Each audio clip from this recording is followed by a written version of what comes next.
Hello, and welcome to Tales from the Backlog. My name is Steve Boshear, and I will be your game master this evening. Let's introduce our players, starting to my left. I am Jeff. I am playing Skaldrix Boomstrike. I'm Cody, playing Ungrim Darkbeard. I'm Corey. I'm playing Montgomery Fizzy Buns, aka Monty Buns, to his friends. I'm Sarah. I'm playing B. Cartella. Yes, and if you... Jason, was there a problem with the sound? I see Jason in chat. Jason, the usually ever-present gamer on the show. Almost ever-present. And even when he's not on, he's watching. Was there a problem with the sound earlier? I don't know. Anyway, hopefully there's not now. We're all here to play Pathfinder tonight. Woo-hoo! Yes, I even went to the bookstore and bought the GM screen because I figured it was faster than like auditing all the ones that that people post on the internet that they home make, and I'd have to print out, and I didn't want to. So yeah, this is farther than I've ever gone for a game on this stream, but I did buy the GM screen. Also got the book. It's a big, hefty one, biggest one maybe other than Dungeon Crawl Classics that we've had on the show. Obviously, if you are familiar with gaming at all, you know Pathfinder 2e has been out for a couple years now. We're a little past its second birthday. And I've been wanting to try it out for a while. So tonight we are doing that. We're going to play an adventure called Hellknight Hill, which sounds very ominous. But the Hellknights are I mean, they're actually not as bad as the name implies. It sounds like a horror film. Yeah. Like about somebody who wants to murder a lot of It's Hell sorority. like K-N night. Correct. Hellknight okay. Hill. It sounds like the next Evil Dead movie or something. Ash becomes a Hell Knight. I think a death metal band. Probably. Yes, and everybody's very disappointed Very when metal. it turns out Very you have to fight the Hell Knight and you can't be a Hell Knight. Aww. Well, But I'm we're all going to becoming fix Hell Knights, Corey's Ah! video. Don't worry, I did. Steve cast a large on me. I He's casting did. large on me. I did that on purpose. Now he casts Everything that happens on stream is on purpose, always. All right. What a rush. Wow, that was incredible. Yeah. Too powerful. Woo! I didn't close my door. All right. See you, Cody. Bye forever. Yep. All right. Contained. Okay. And then two were left. And by two, You I had to mean prove that you don't control him. No, I don't control everyone. I only seem like I do. So, yeah, I don't have too much more to say about the adventure. It's the one that I had, and we're going to play it. It's the first in the first adventure in the first adventure path published for 2nd edition Pathfinder. Oh, yeah, I do usually put up the book cover of the game we're playing for a little bit. There it is. I figure Pathfinder's cover art isn't exactly a secret in the gaming community, but in case you hadn't seen it, there it is. Woo! Yay, Pathfinder. Woo! Yeah, we got good old Matt Groves in the chat, yelling everyone's names with multiple caps. All right.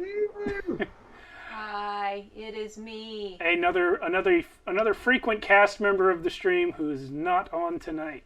All right. Doesn't know Corey.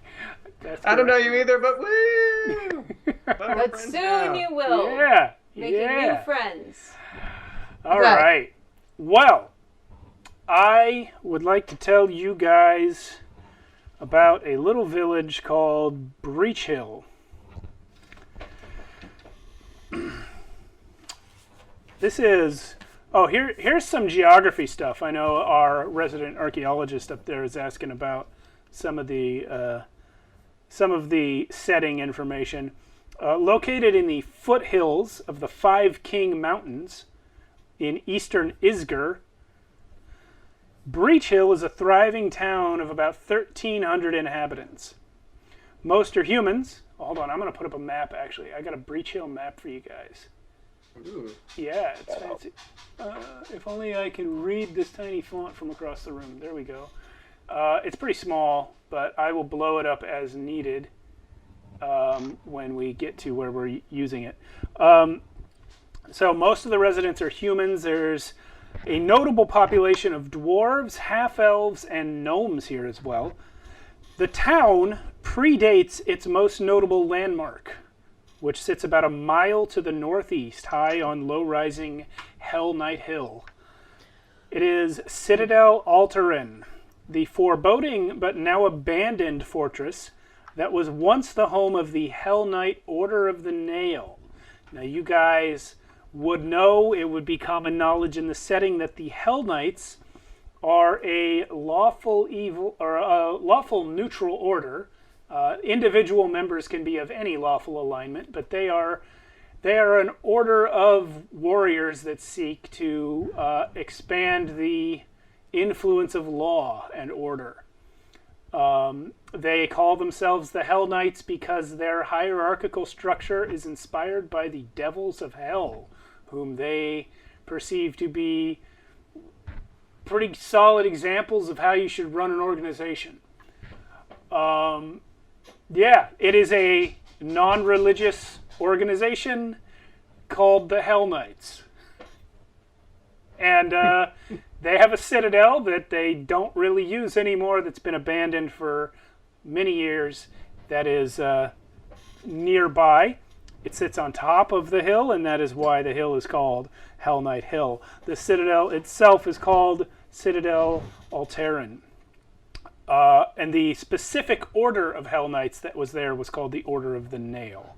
So in years past, Breach Hill gladly served as a supply source for the Hell Knights, who commended the well-ordered peace the town enjoyed.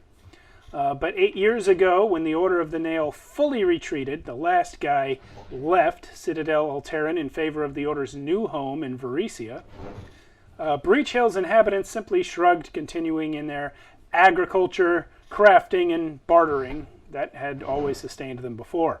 So, now common wisdom generally recommends avoiding the Citadel, which serves as an isolated haven for many different groups that don't want to be disturbed, but is also rumored to be overrun with dangerous monsters. So you guys, we had a little session 0 off camera the other day, and you guys have established that you are already a working group of adventurers who's been traveling together for some period of time, which is why you would have come here to Breach Hill. The local government here has a long and proud history of hiring adventurers to tackle any challenges that the residents face, and especially things that fall outside the scope of the town guard's duties. So anytime there is like a merchant that didn't get his goods, or something's been stolen, or an entire crop is ruined by mysterious forces, municipal funds are put forward to hire adventurers to deal with the problem.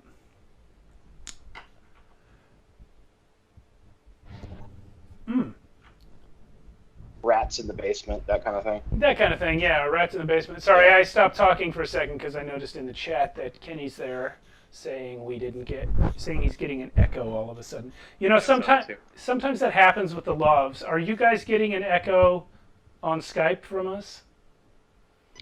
I am not. Okay. Negative. Okay. Sometimes it happens with the loves. It's probably just that Sarah's love is picking me up as well as my own. Sorry to the headphone users. All right. So, yeah, it's kind of a point of civic pride that they have these meetings. Everyone shows up once a month. Petitioners show up with their problems, arguing to the town leadership that someone should be hired to address it, and then adventurers show up looking for work.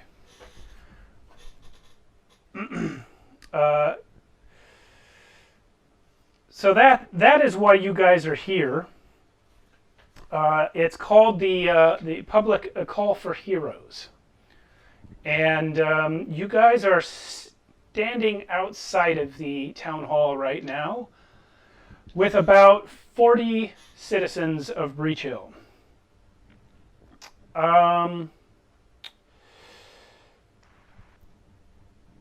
There are, like I said, the majority of them are humans, and they are very interested to meet you. You know, this is not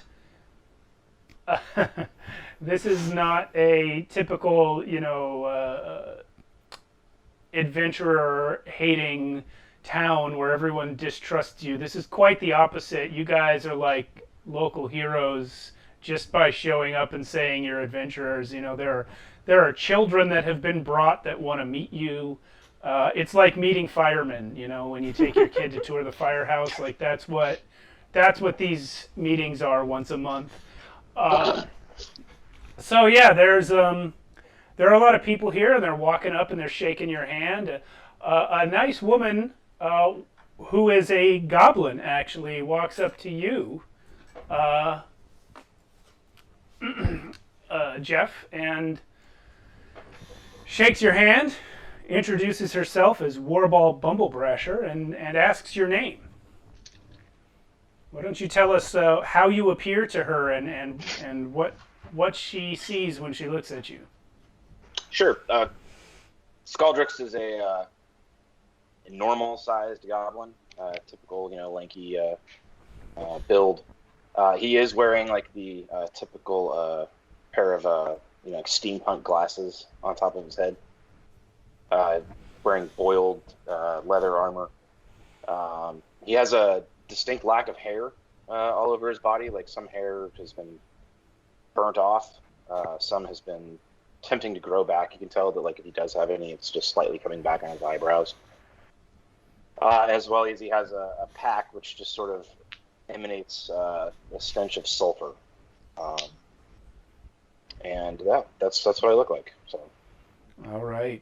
Well, this goblin woman, Warball, she seems distracted and distraught. Like she's introducing herself to you almost out of politeness as a fellow goblin, but you can tell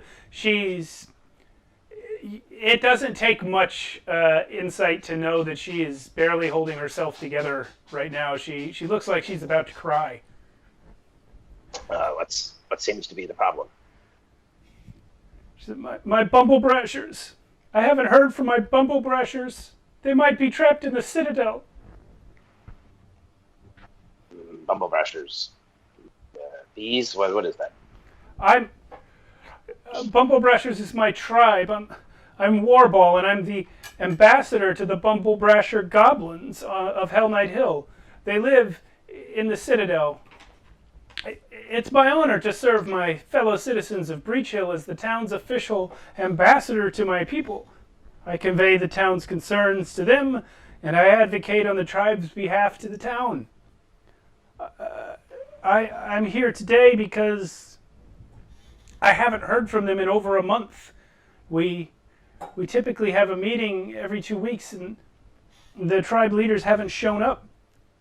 Helba, the chieftain, is supposed to meet me, but she won't come. And what's more, she points up to the hill where you can clearly see little puffs of red smoke off in the distance. So the chalky red smoke is the tribe's traditional color of distress. I fear that they are in danger.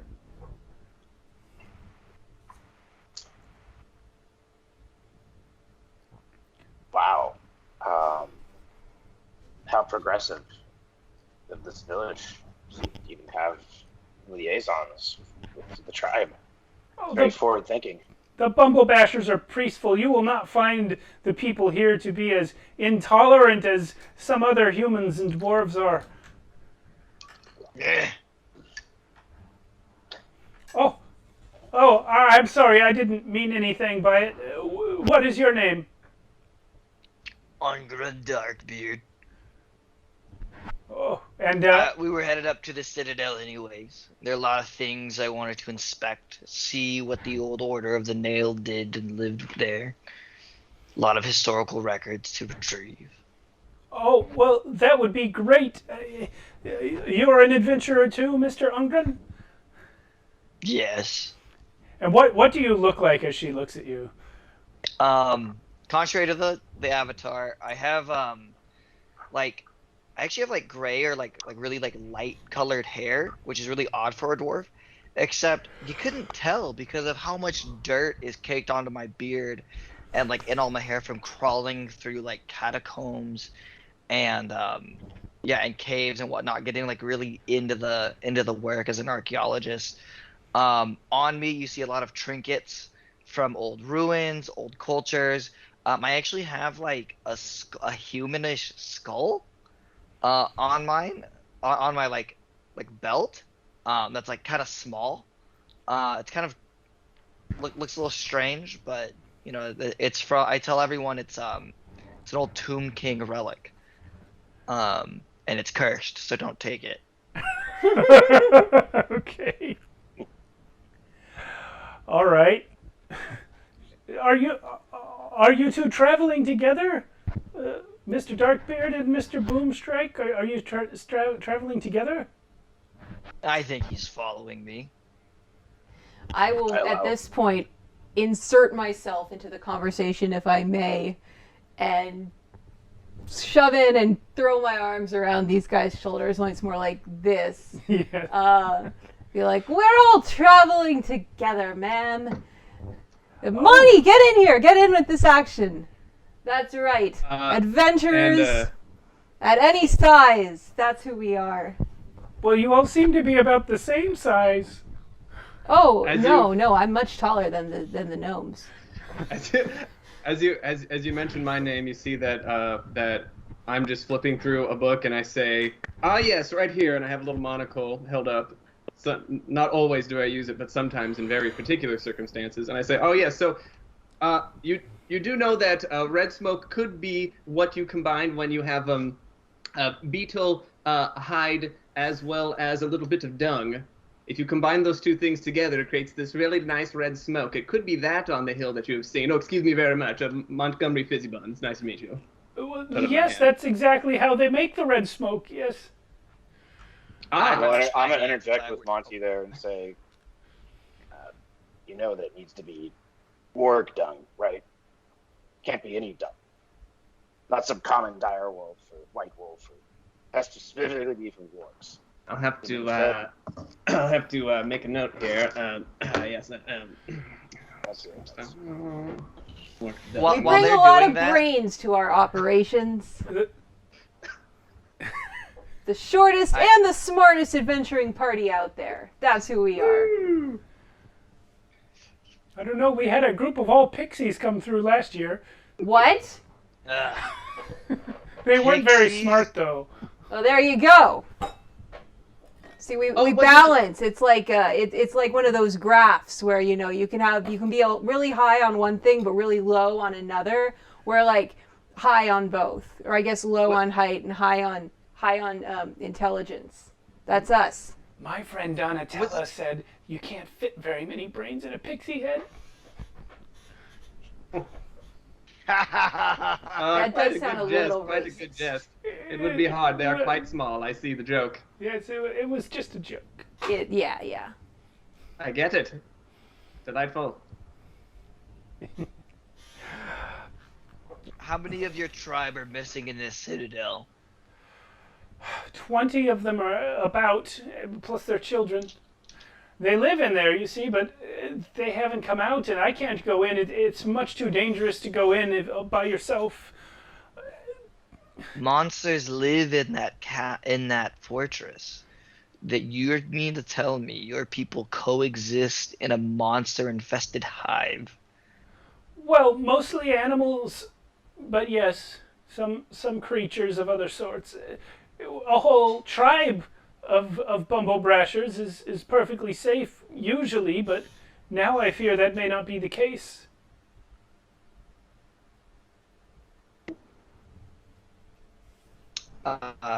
Am I alive?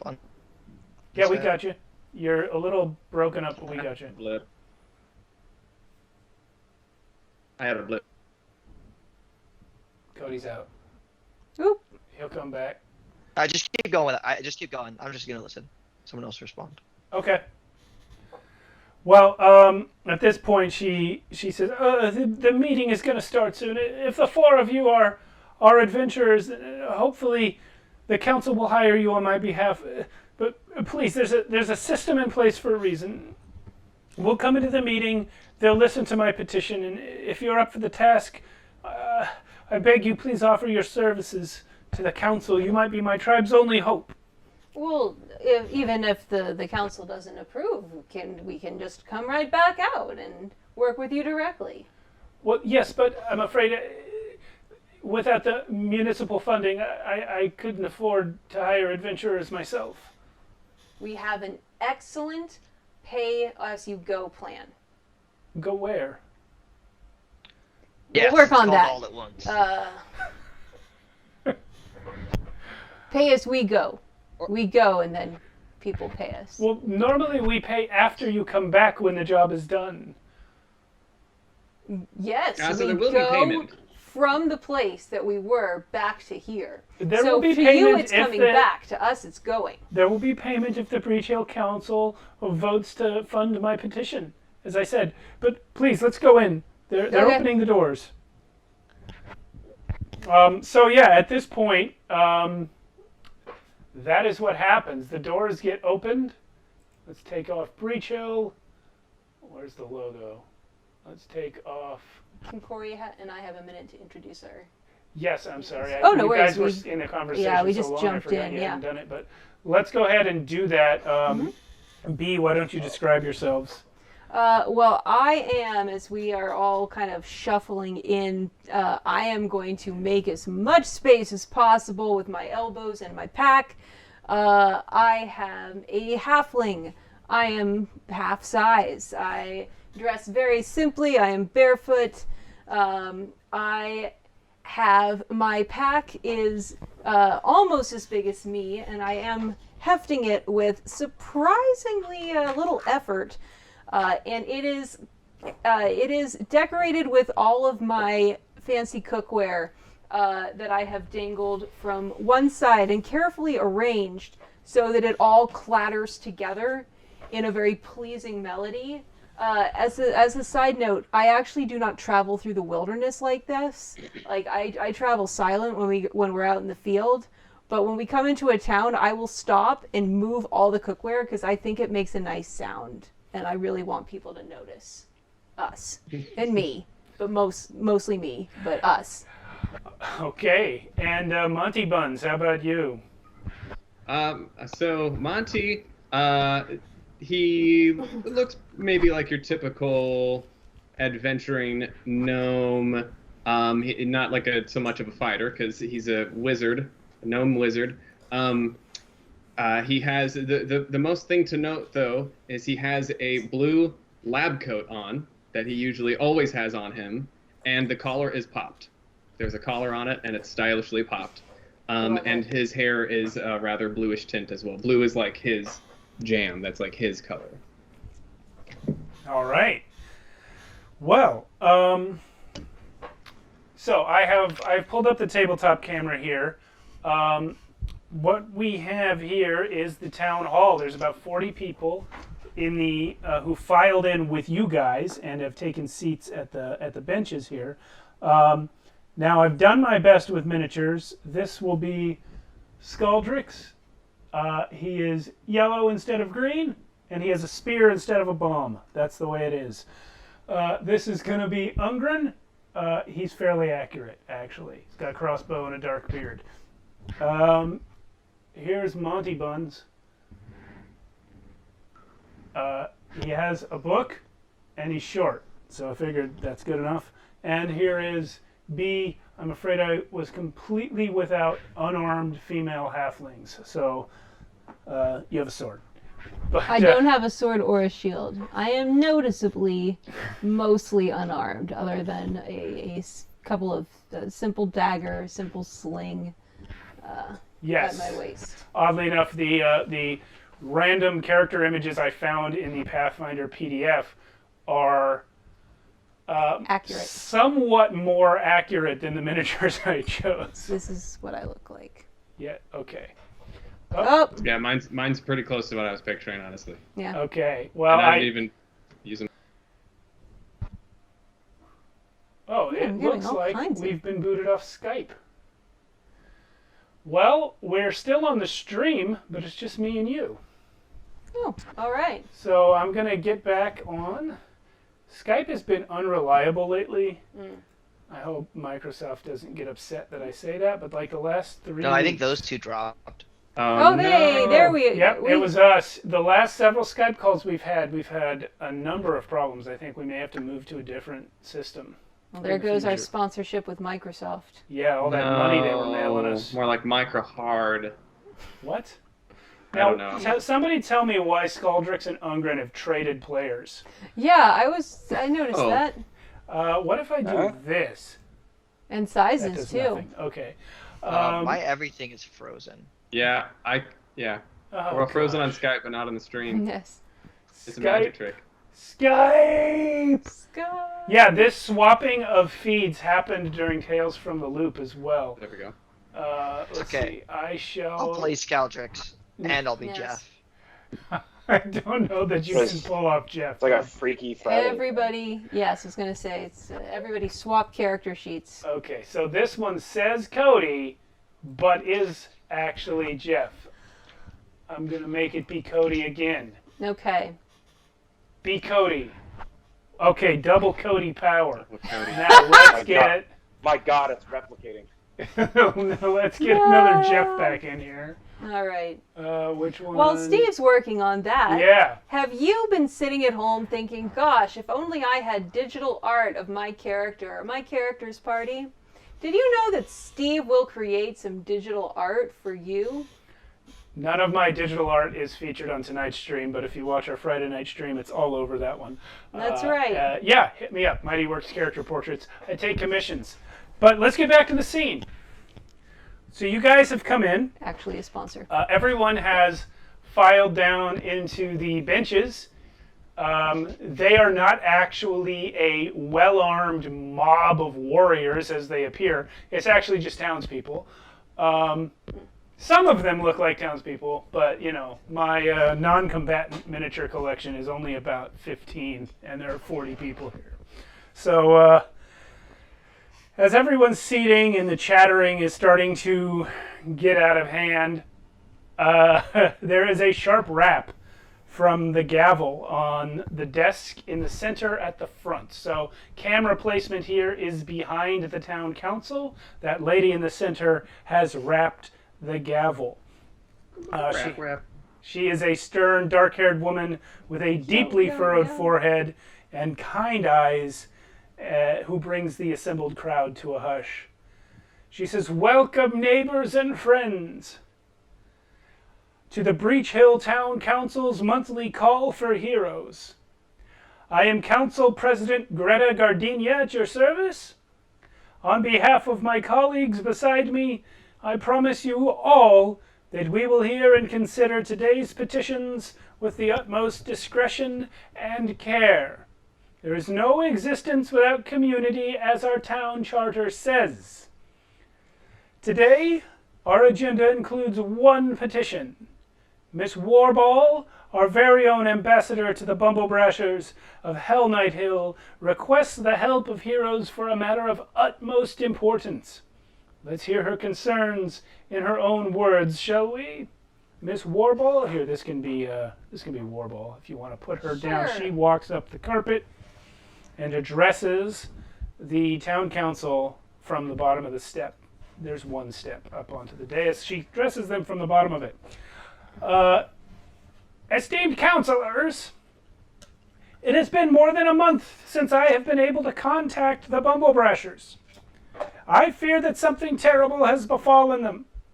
What's more, I have seen my people's distress signal coming from the top of Citadel Alteran.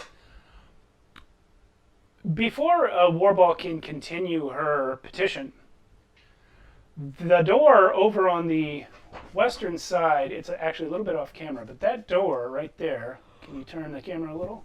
Sure can. That one bursts open, and this dude comes running. No, doesn't get knocked down. Oh, come on. It just opens as doors do. You said burst. I'm taking some. Well, creative he's in a liberties. panic. If you can't reach that one, I can. I got him. Okay. Just takes the whole door down. Yeah, he trips too as he comes in.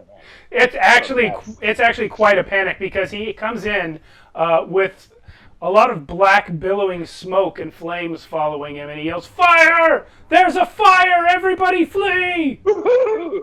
Yeah, everything's on fire. So, let's see. Does this work? No, but put this over there behind the door. No, Sure I'll will. do it. You can't reach. I can. All right, so there's some fire. Whoa. Yeah. God. Maybe this one works. This one works. Okay. So in front of the door, there's Wow. a little bit of LED. The LED is very dim, but I promise it's on. It seems to Cool. have turned So these aren't going to work exactly right. I'll probably end up using dice to mark exactly where the flames go. But someone has indeed set the hall outside the council chamber's western door on fire. And the I fire. look at Scaldrix. Make sure he's in the room with us. Yeah, he's right there. You guys are at Okay. the back. Like Just looking checking. around, Just like, checking. Yeah, Yeah. I know it's awesome, but it wasn't me. yeah. We all immediately make sure he's still there. Yes. Okay, so the 40 spectators here are terrified. They scream, they jump from their benches, they try to jostle towards an exit row. The town councilors actually come down off the dais and start trying to guide some of the spectators out. However, in the unfolding chaos of the fire, as dozens of frightened townsfolk begin to panic, a snickering little creature comes slipping through the western door where the flames are coming from. It is little fire Mephit.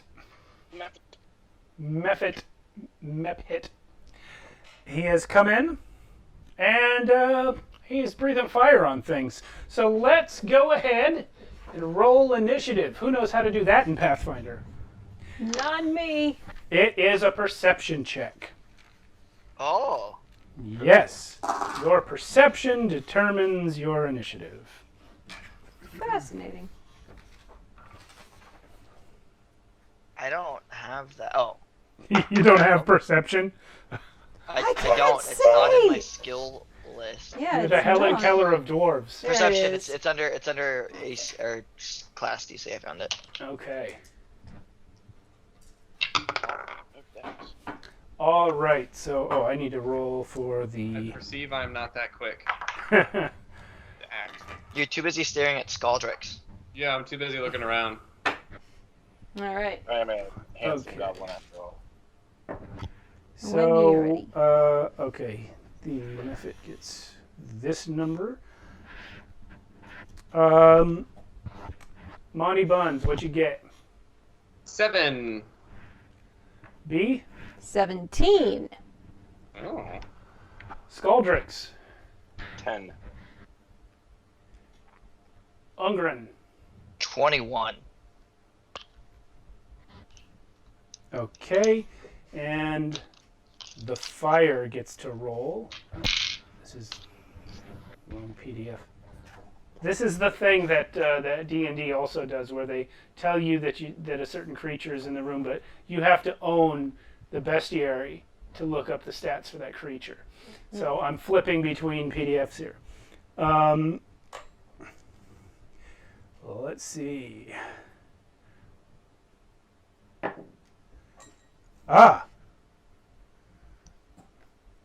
Okay, so now I need to figure out the.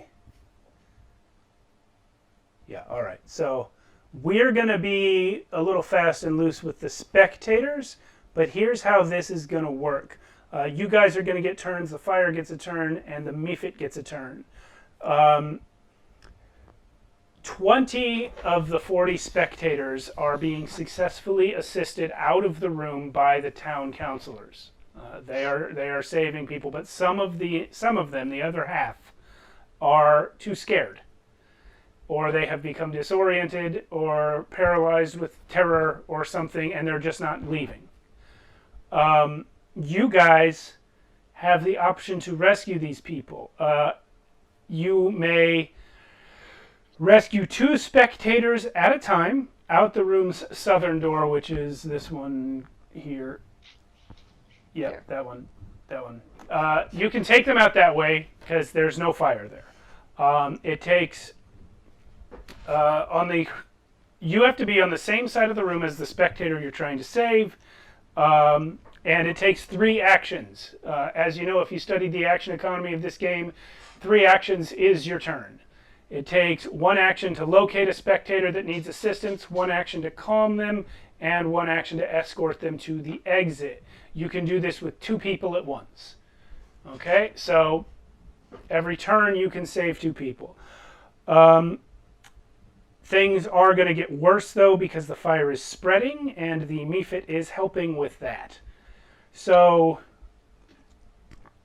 at this time, the counselors have already hopped down off their daises, and this guy probably goes up on the table because he's a dwarf, and they're uncouth like that.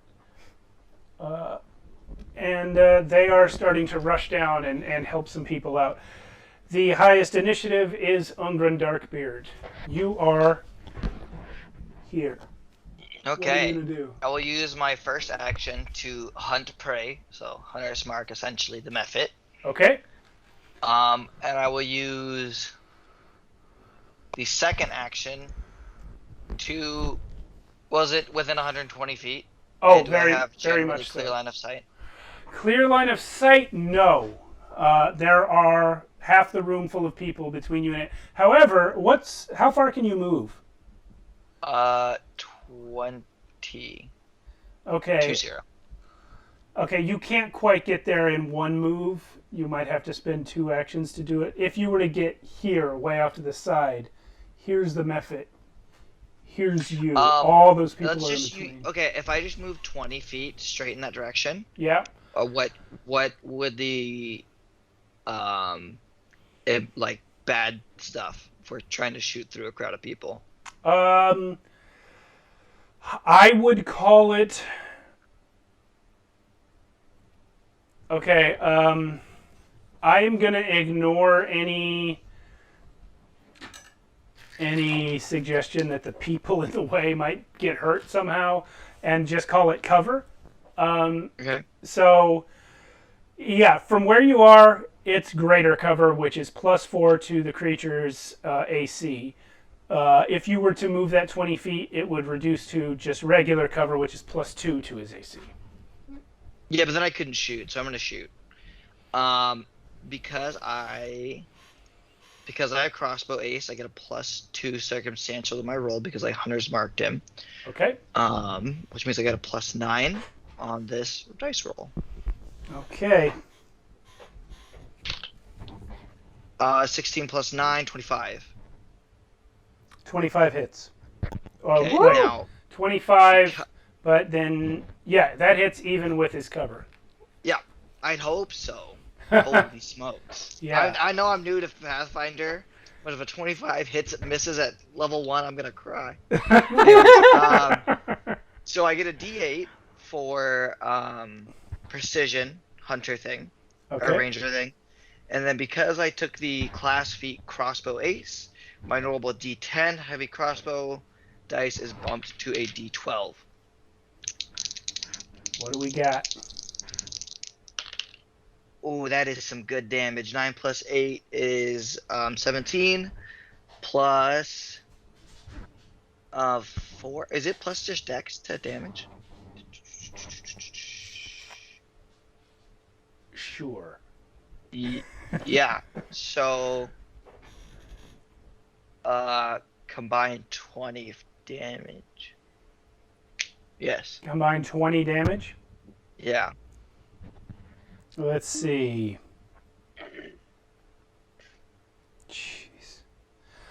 I mean,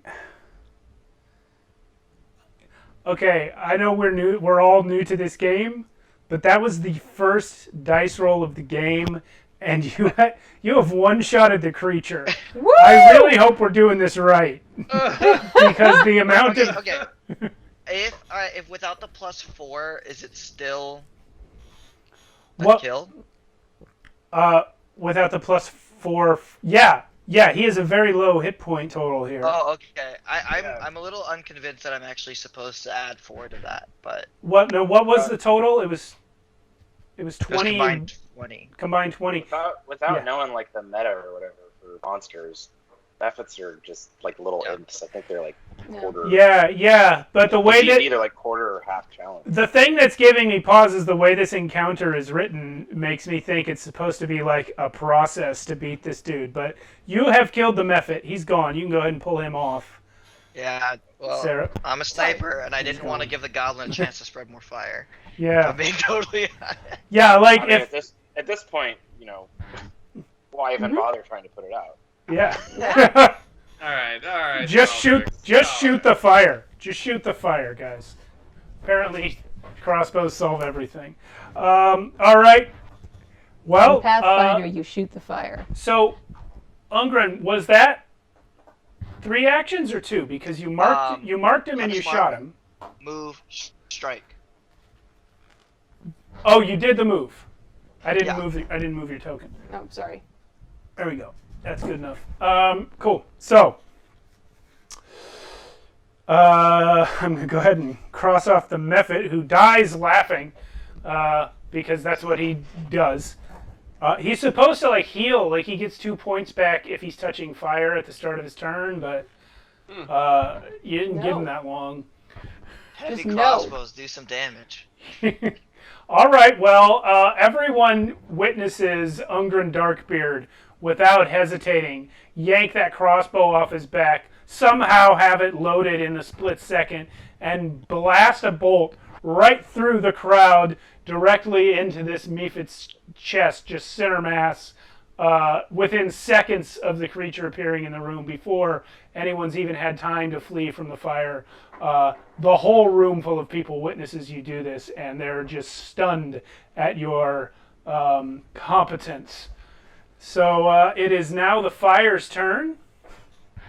We are going to use dice of this color to represent the squares the fire is spreading to. Now, I don't have a grid, so squares is a loose term, but it's going to spread out about this far. My dude here with the crossbow is getting burned.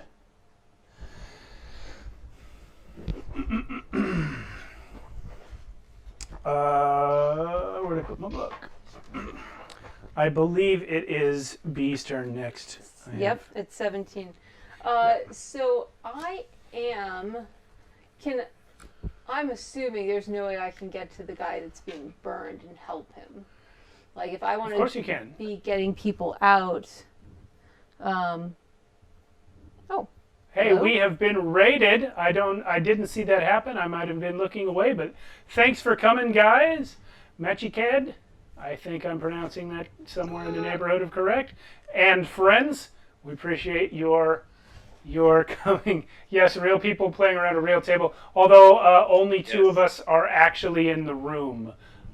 This is my wife. Everyone else is far off in the land of Oz. I mean, we're around it. We're just miles around it. Yeah. Most general sense. But thanks for coming. Okay, so what are we doing here? As I described at the start of the encounter, you can assist any 2 people in getting out of the room on your turn. Okay. You just need to be on the same side of the room as them. I want to assist the people that are closest to the fire. Okay. How close can I get? Whatever your speed is, and Not that fast. but remember, if you move, that's 1 action, and it takes Yes. 3 actions to help them out. And that's what I was concerned about. So I will. Let's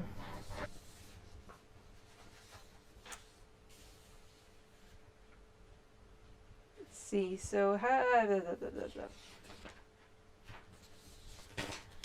I have 25 feet. So do you have the ruler? I think it's somewhere. It's somewhere, yes. Okay. I don't have it. Well, I will take... I'll tell you that the tiles we're using are 30 feet.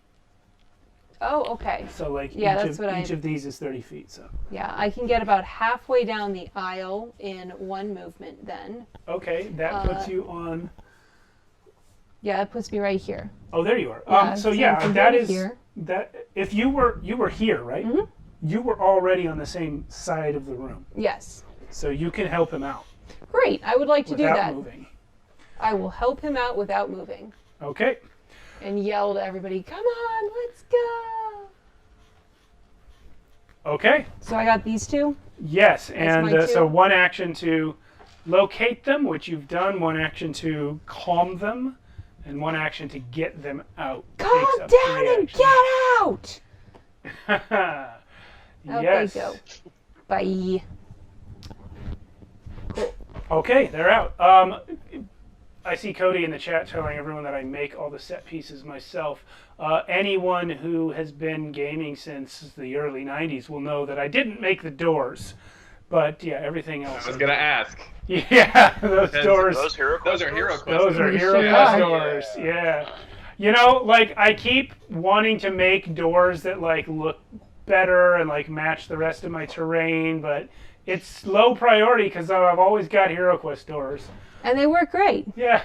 There's nothing wrong with them. All right. I've saved 2 people. All right. All right. B And it's got a 2 free- people out. That's B's turn. And as a free action, I yell, nice shot, Robbie! Did you say Rooney? Rummy. Oh, Rummy, yes. Rummy. The old nickname. My favorite nickname. All right. All right. Initiative 10, that's Scaldrix. I'm trying to think. Is the goblin matron out? No, she has not moved from her spot. Okay.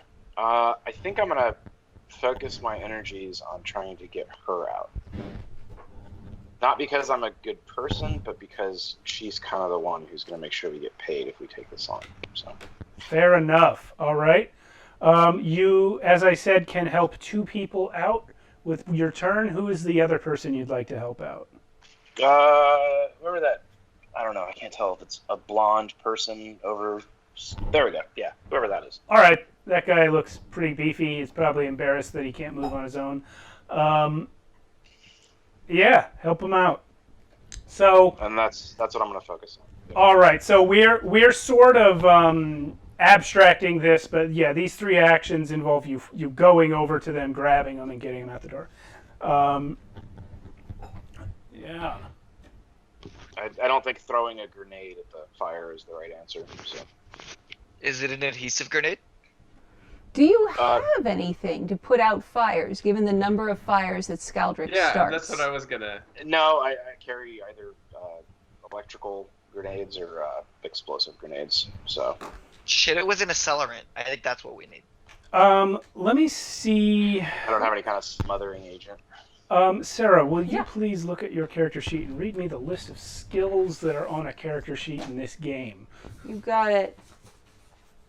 Acrobatics, Arcana, Athletics, Crafting, Deception, Diplomacy, Intimidation, Lore, Medicine, Nature, Occultism, Performance, Religion, Society, Stealth, Survival, Thievery.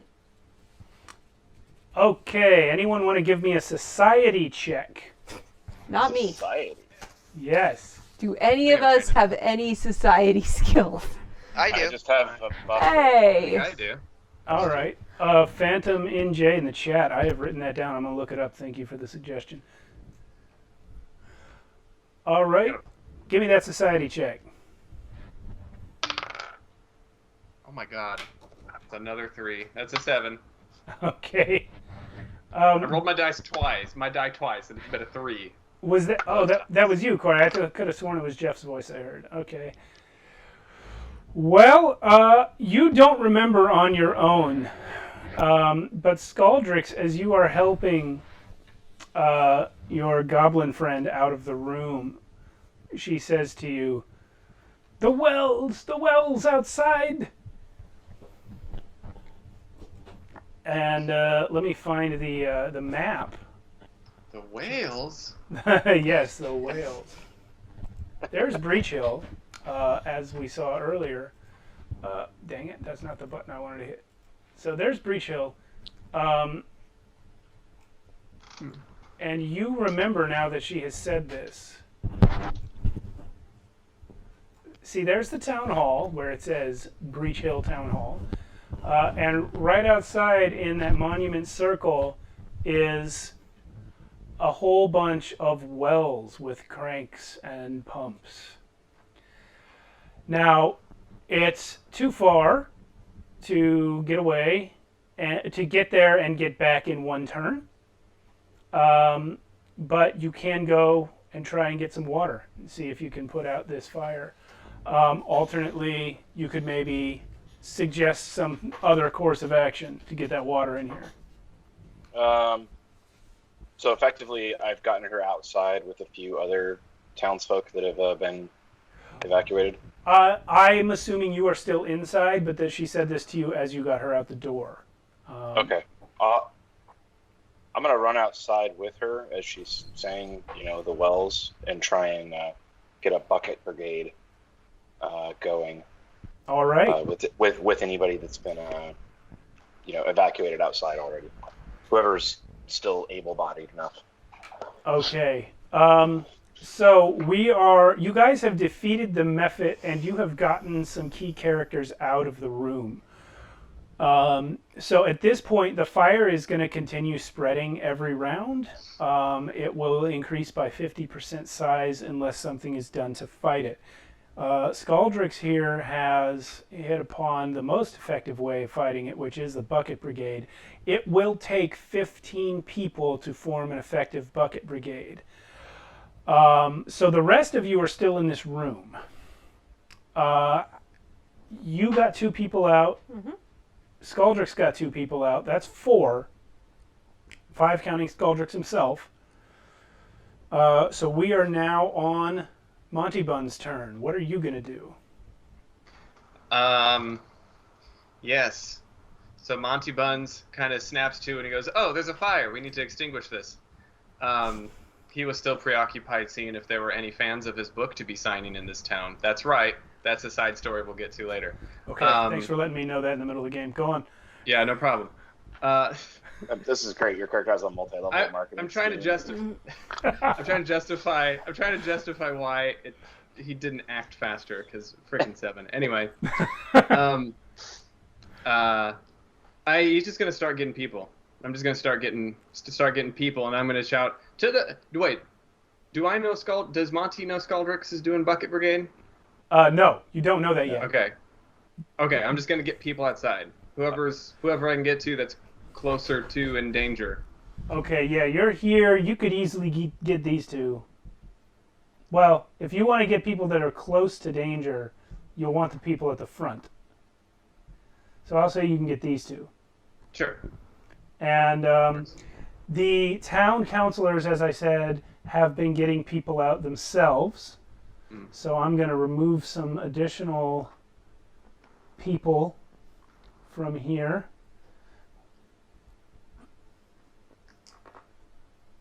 Yeah, benches are knocked over. It's chaos. Thanks, Bear. Anytime. Is this guy frozen? Oh no, this guy, he's probably stunned and in awe, but yeah, he's on his way out. Okay.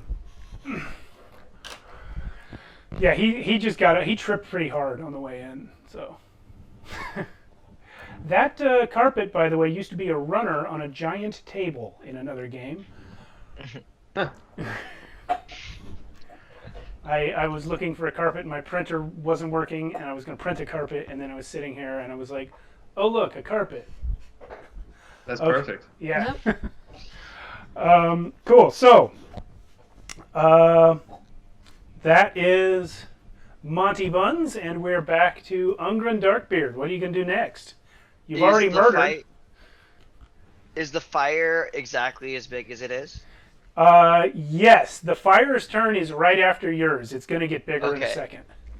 And we're in a wooden building or a stone building? It's mostly a wooden building. However, that's only the fire that's in the room. Outside the door that it came through is like a longer hallway.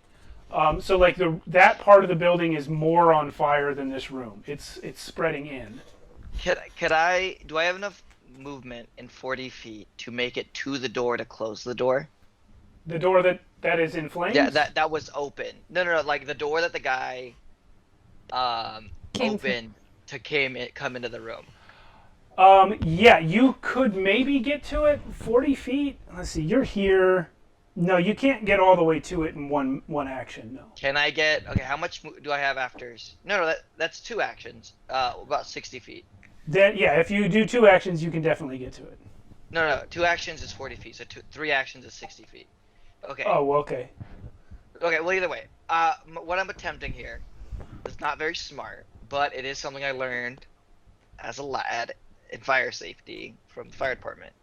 You keep the doors closed if there's ever a fire. So I want to go and try and close the door really quick to prevent more fire from coming this way. Okay, yeah, you could get to it, but then closing the door would take more than you have in this turn. That would be a manipulate action. That's not a free thing? My bad. Yeah. Okay, You're not in 5e anymore. Alright, well...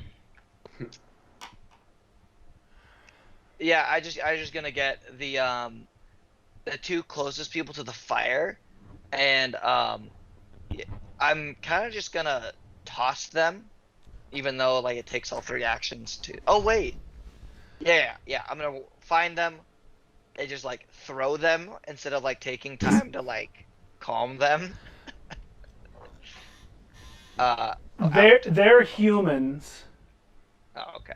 And you're a dwarf. You're gonna toss them? No, I'll just drag them out.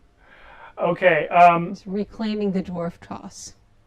This time. If you're gonna the dwarf physically tosses drag the one out, this is actually spelled out in the encounter, because later they'll start to pass out from smoke. But if you're gonna try and physically drag one out, you can only get 1 at a time. Okay, I'll just get 2 then. Okay.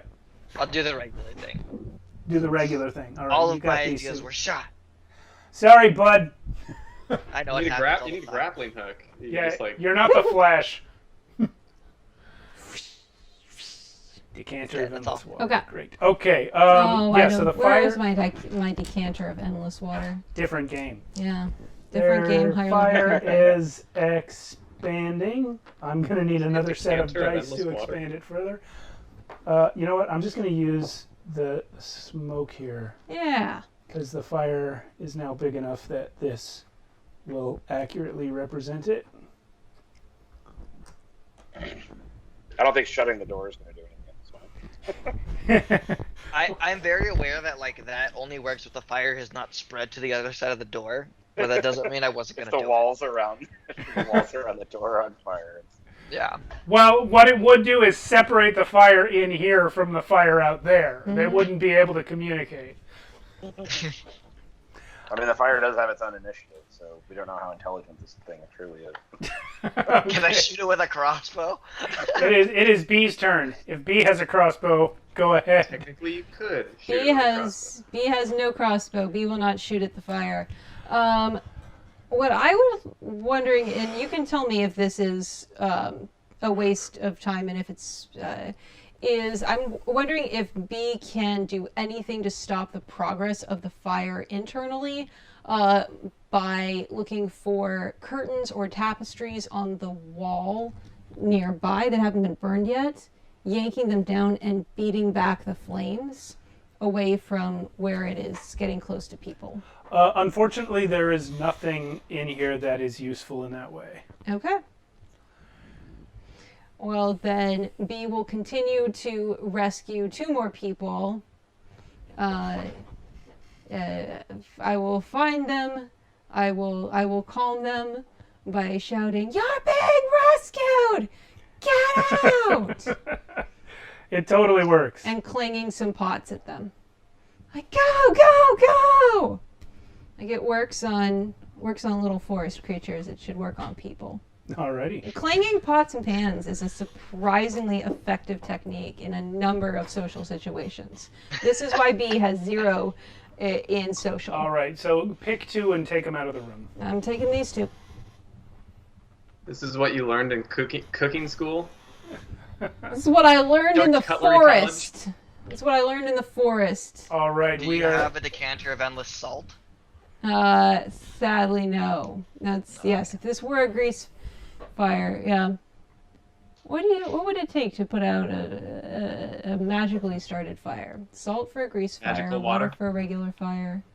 I guess. I think once the wood is the fuel, it's just regular fire at that Yeah. point. There's a thing called the fire triangle. So you got heat. But you can remove either heat, which is like water cooling. You can smother it, which is like what you do with like A blanket. Yeah. a Or blanket earth or or like a sand. foam fire extinguishing agent Yeah. that provides a blanket.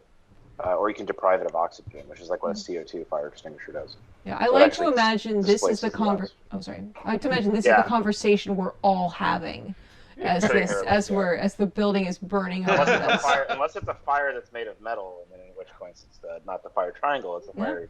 I feel like this is something Jeff has taught people several times. Yeah. Yeah, And Scaldrix.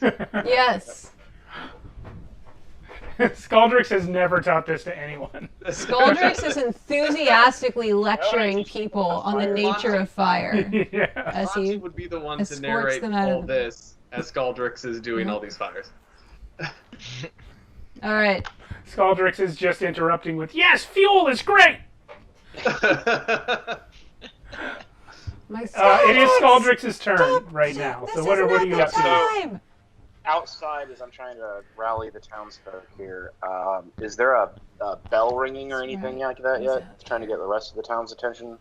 At this point, the town's attention is gotten. There is smoke, and yeah, some of the survivors are outside rallying into this bucket brigade. The number of people out. Hey, good night, Matt. The number of people who have gotten out is greater than 15, so the bucket brigade has formed. Okay. And I'm going to say at this point, despite not really getting Scaldrix and Monty Buns their second turn, you guys have basically defeated this encounter. It'd be kind of going through the motions to play out the rest of it. You're getting people out very quickly, the method is dead, and you've already started forming a fire brigade. So, yeah, you've done it. No, Lasercat, it should say in the... He's being a dummy. Yeah, he's trolling in there. This is not D&D. This is the Pepsi to D&D's Coke.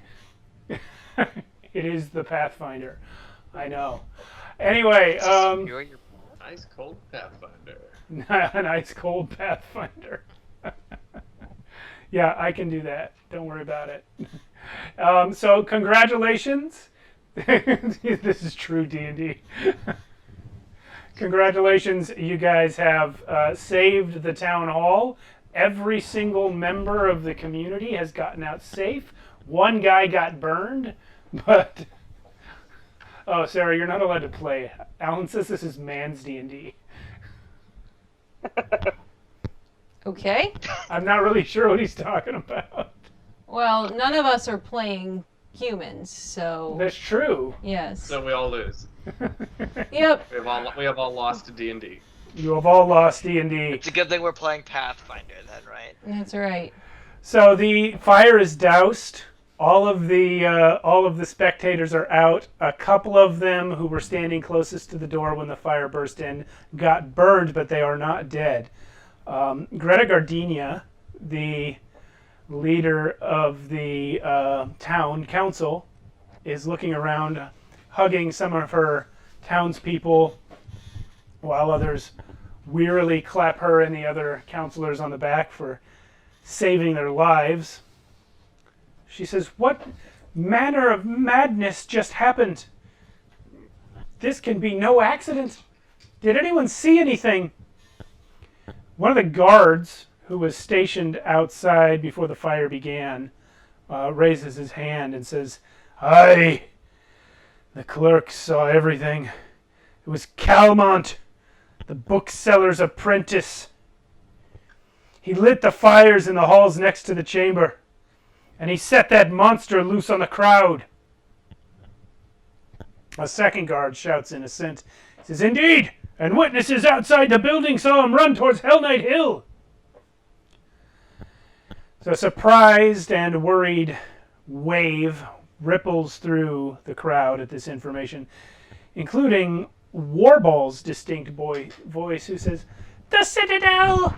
My bumble brashers!" So Greta raises her hand and, with her calm, authoritative manner, calms down the crowd, says, "Friends, we shall get to the bottom of this, but we can't do it alone.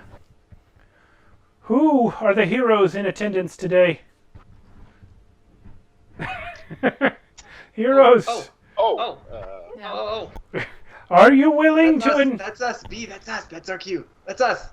Are you willing to investigate Hellknight Hill? Absolutely.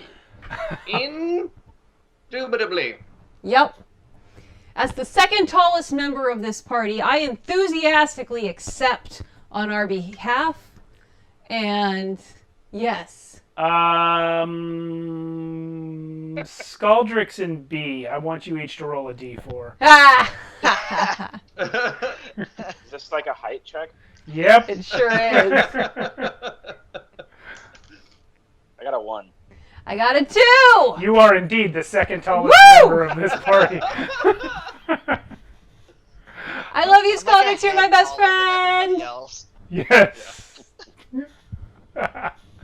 Yes, that's right, Alan. We got a goblin, a dwarf, a halfling, and a gnome. So the dwarf is the tallest one. 2 gnomes, right? Oh, we're Goblin. almost excited. No, that's right. Only 1. Yes, I keep forgetting. I keep thinking we have 2 gnomes. We have 1. One gnome. I almost played a gnome. I almost did. Yes. So yeah, you guys are being copiously thanked, as are the town hall counselors, who also saved about half the crowd while you saved the other half. And if you are accepting the job, they are offering you, let's see what it is. It is, oh, come on. I think it was 10 gold apiece. Nope. It's 10 gold for each job. 10 gold to track down Calmont, the man who accused of, well, he's a halfling, accused of starting the fire. And 10 gold for bringing back news to the town of the Bumble Brashers. So if you do both tasks, you are up for earning 20 gold. Each? No. Wow. Ah. That's like 5 whole gold pieces I could have missed. Yeah. Cheaper. Price is right, like losing horn noise. Yeah, well, it's gold. Well, I mean, I don't know about you, Jeff, but we're used to like high-level D&D where like 500 gold falls out of your pocket every time you shake. Yeah. But this is different. I mean, 10 gold is actually kind of a lot, I think. Yes. Really, we're doing it so Rummy can explore his precious ruins Hard mode. and D&D. get a little, get a little gold, get paid to do your work. Who could ask for more? Yep. Okay, so there are some conditions here for which you guys will be rewarded, having met all of the conditions of the first encounter. You are awarded 2 minor healing potions to help you in your trials. Each or as a party? As a party. Oh. Oh. Because you doused the fire entirely, she also offers you a lesser antidote and a lesser anti-plague.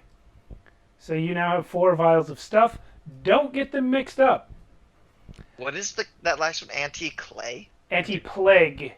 Plague. Oh, plague. Plague. Okay. And I will hold on to the anti-plague.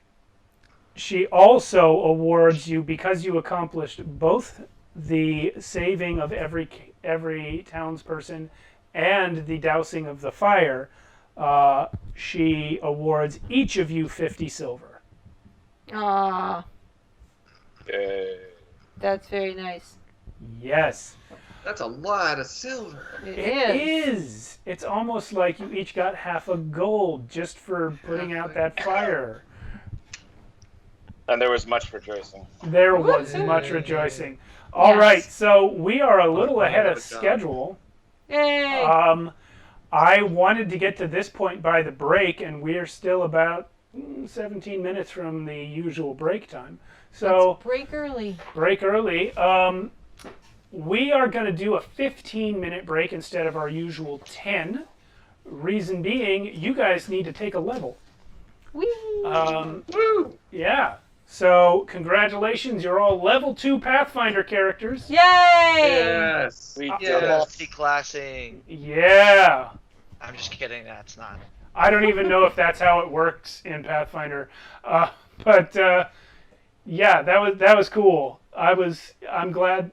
Alan, this is a 2-shot. I'm glad you guys did that so well. I still can't believe you one-shotted the Mephit. If it makes you feel better, I actually did more damage. I know. I know. Like my number, I forgot like 2 skills and I did more damage. Yeah. Oh, excuse me. Bless you. That's Yeah, what I did to that method. yeah, I know, man. I'm like, I don't understand the encounter. Like, I mean, I don't know enough about this game to audit how your character is built, but I'm going to assume it's accurate, and you just blasted a hole in a Mephit with one shot, because the whole encounter is written like a good chunk of it is going to be fighting the Mephit, but it wasn't. Nope. All Well, right. Yeah.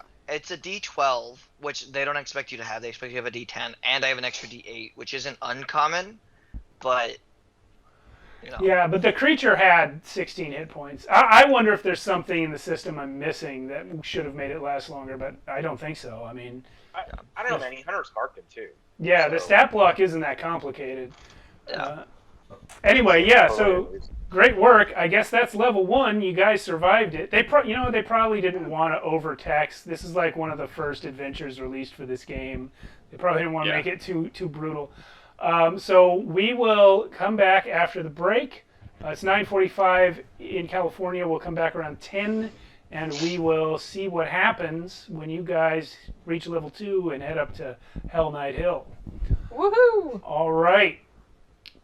We'll be back soon. Welcome back. We are returned from our break. I believe the majority of the level up process is finished. There's still a little bit of that going on here. So if you missed our first half, in our first ever 90-ish minutes of Pathfinder, we one-shotted a Mephit and saved 20 people from a burning building. We're heroes. Yes. That's basically hero tier stuff there. Yeah, first level, first day. Good. You're now level 2. Years ago, I played one session of first edition Pathfinder. And I played that session twice. Sarah did as well. Because it was the same adventure, but the DM ran it one session and then flaked forever. Then put together another group to try running his adventure again and did the same thing. Ran one session and flaked forever. And so I never really got a feel for the system, but I knew about the boat crash really well, because that was what started the game. Yep. All right, so you guys, do you guys still need time? Does anyone still need a little time? I Keep straight. If Okay, we can kill if something. they need Okay. time, we can go over what we got, and that way the audience Yes. maybe's never heard of this game. Maybe. Can follow along. Maybe. Yeah, so I mentioned this stuff right before the break, but as a reward for your heroic deeds, you were given 2 minor healing potions as a party, not 2 each. And then, yeah, you got a lesser antidote and a lesser anti-plague, which I haven't looked up those items in the book, but I assume one cures poison and one cures disease. Okay. I can go first.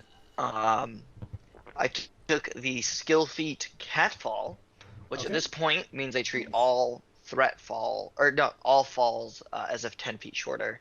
And as I become more skilled in acrobatics, that distance becomes greater to where if I become legendary in acrobatics, I am immune to all fall damage always and forever.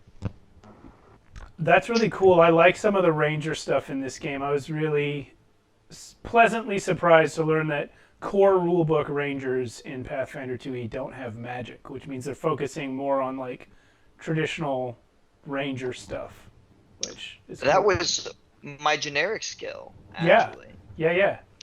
My ranger skill is quick draw. So maybe there's a little bit of a syntax error in that last encounter, but I can pull my weapon and shoot in the same action now. Oh, okay. So you shouldn't have been able to do that necessarily, but it But I didn't have to move Yeah, like I ran anyways. the numbers on that one thinking you hadn't moved, so it all works out.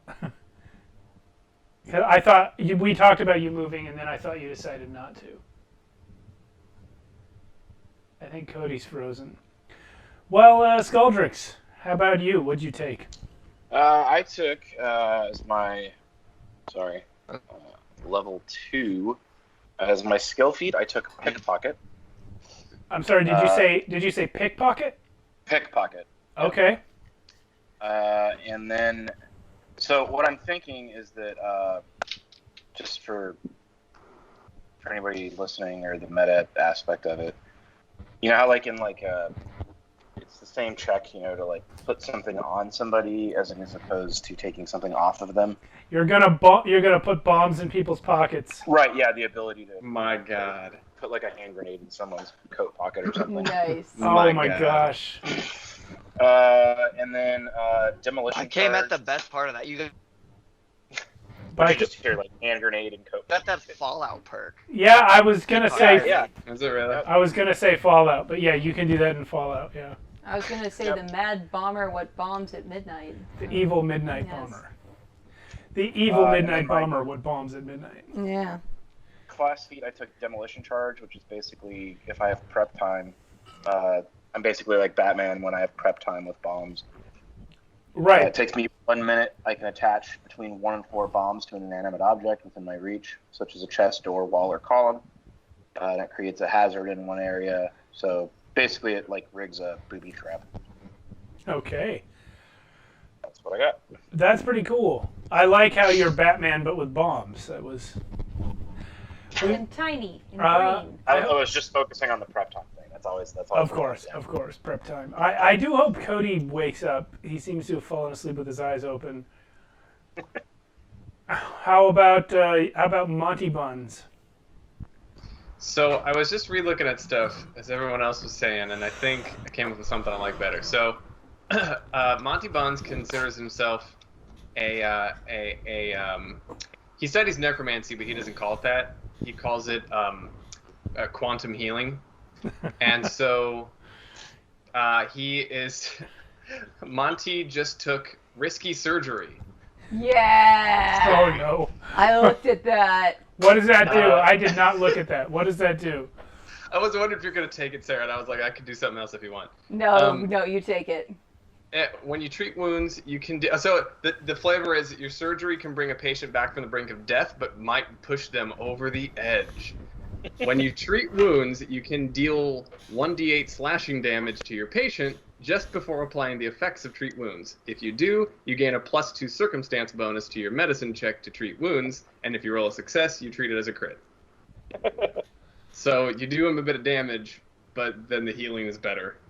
I have like the mental image of you know, like in Pulp Fiction where they put the anaphylactic shock Yes. thing. Yeah. yeah. Right in the heart. Yeah. That's Monty. Except that's piercing damage. Yeah. And then I also took reach spell, so everything can be longer. And also my favorite part is that if it's normally a touch spell, touch range, you extend it to 30 feet, which is really cool. I didn't realize that. So now That's I can useful. chill touch people from like 30 feet away. Nice. And that's going to be great. Yeah. All right.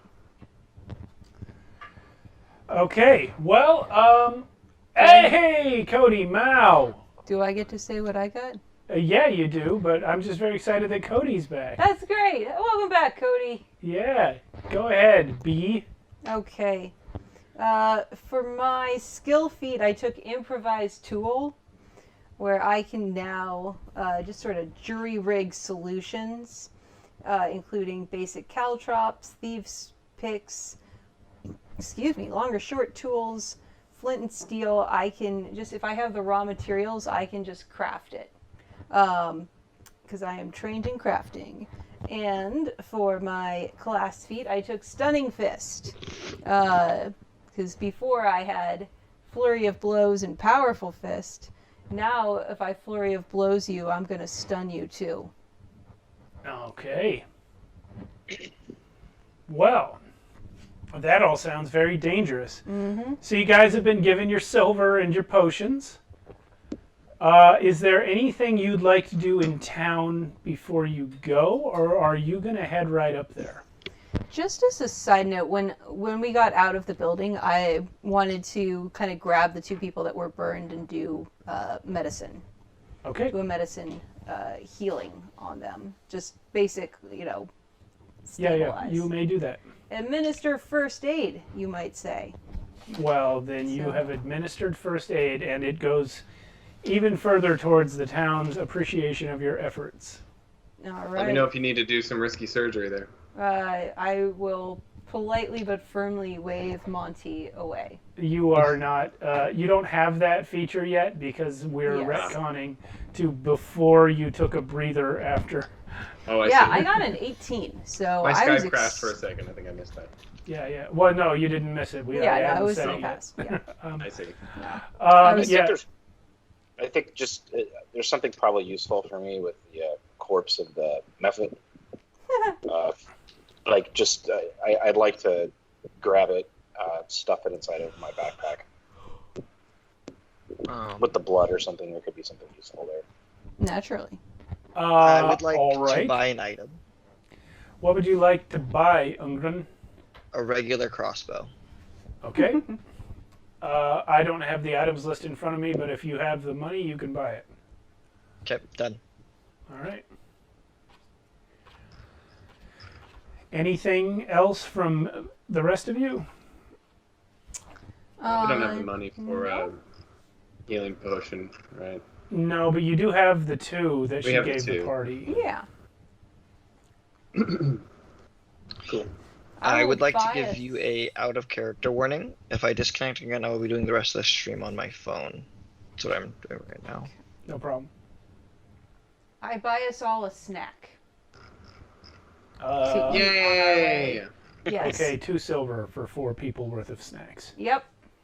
Mm-mm-mm. I ask around for the best snacks and I buy them. All Are they right. road snacks or now snacks? Road snack. Well, It's Yeah. cinnamon goat jerky. any snack is a now snack and a road snack. It is delicious cinnamon goat jerky. Heck yeah. Yeah. That's like a true party leader right there. That's right. Mm-hmm. It's like being a parent, like carrying around like a fanny pack with like goldfish crackers and stuff. Yes. Yes. Chapstick. Kenny is suggesting that Monty Buns perform risky surgery on the dead Mephit. I mean, I can. It's probably dead. Oh, well, It is dead. That's why I called it a dead Mephit. let me see. Well, let me see. What does animate dead say? I don't know. Right now the thing is in Skaldrix's backpack. I'm gonna pull it out. I can sit there and, It says a holding corpse it or like a rubber skeleton. chicken. Yeah, it says a corpse or skeleton. So if it's a corpse of a Mephit, I could animate it. Yeah. Okay, I does could it have a limit on how long it has to have been dead? Because like I know in D&D there's like a max limit sometimes. Or there might be a limit on how long it lasts after you reanimate it. I'm just saying, I don't know. when do you want to do this? You want to do it before you walk out of town, or like what? Oh no, we can do it. I'll let Skaldrix know. Hey, if you're not gonna finish that right now, could I borrow it if we get into trouble? Yeah, of course. Cool. Thanks. Anything for science. Yeah. Oh yes, for science. Yes, of course. Yes. Well, we've lost Cody again, so I guess that means we'll be seeing him from his phone momentarily. Oh, the joys of Skype. Mm-hmm. Although, to be fair to Skype, Cody warned us in advance that he was having internet problems currently. Is this phone, Cody? No, that was a completely different issue. Skype just ejected me and made me re-log in. Okay, well then it is Skype's fault. I was over here saying it wasn't Skype's fault because you had bad internet right now, but then you just contradicted that. All right. So here we go. You guys have bought your goat jerky and your crossbow, and you've done your healing, and you've collected your demonic corpse, and you're talking about necromancy as you leave town to go save people and do good in the world. Eating cinnamon goat jerky. Yeah. I make sure you're not keeping the your snacks in the same bag as the corpse. Okay, so It's a good rule of thumb, yeah. you guys are traveling. As I mentioned before, this place, Citadel Alterin, is a former Hellknight fortress, which has been abandoned and fallen into disrepair. It's just over a mile northeast of Breach Hill, at the end of a rocky but well-marked path that leads gently up the sloping sides of Hellknight Hill. The path is known to be fairly safe, so you don't have to worry too much about being attacked on the way, but that is up to you. Do you want to keep watch? You will notice if you look in the exploration mode of the book that there are different ways you can travel. So you can negatively impact your travel speed by going slow and keeping watch. Hey, let me look on this. Let me look on this instead of. I paid $20 for this, so let me use it. Exploration activities. Avoid notice is something you can do. So if you do any of these things, you're traveling at half speed. So avoid notice is a stealth check. Defend, I don't see what that has to do with exploration. I think it's in the wrong place. You could detect magic at regular intervals, which requires concentration and cut your speed in half. Follow the expert. None of you is an expert on walking up a rocky path. You could hustle to move at double speed for a time equal to the lowest constitution modifier in the party times 10 minutes. If anyone's con is 0, I think that means you can't hustle. Investigate, repeat a spell, so repeatedly cast the same spell. Scout or search. These are all things you can do while traveling, if you want to. But as I said, this path is generally known to be safe. So, bless you. It's up to you if you want to do any of those things. I don't think we need to fart around with the travel speeds and stuff. Yeah. That is really cool. Yeah. But yeah, I don't know if we really need to do it right now. Hello. If you would like us to, so your $20 is well spent, we can. No, I feel like my $20 is well spent just from reading that to you out loud. I'm happy. Beamer has explained that the shield raise thing is just to walk with your shield up, which I thought might be the case, but I don't know. It's a silly image in my head of a person just going through the wilderness like this when there's nothing happening. I don't know. I guess if it's like a spooky forest or something. Yeah, I guess you can do it if you choose. So there you go. So I'm going to put up a picture here of the Citadel as you approach it. I assume it sounded like you guys said you just go in normally like regular people, yeah? Yeah. Medium pace. We're definitely not regular people, but we go in like we were regular people. Yeah, Shorter strides. In Shorter the strides. manner of regular people. Yes. So, rising from the hilltop above is a looming structure of crumbling stone and still imposing battlements. though verdant nature is reclaiming the site. I would like to point out that the image is not particularly verdant, but, use your imagination. Plumes of red smoke, which Ambassador Warball believes to be distress signals from the Bumblebrush or goblins, rise from the roof of the keep's central tower. The place can only be Citadel Alterin, which you have heard of many times since you got to town, and even before you got to town, the infamous former home of the Order of the Nail Hellknights, now fallen into ruin.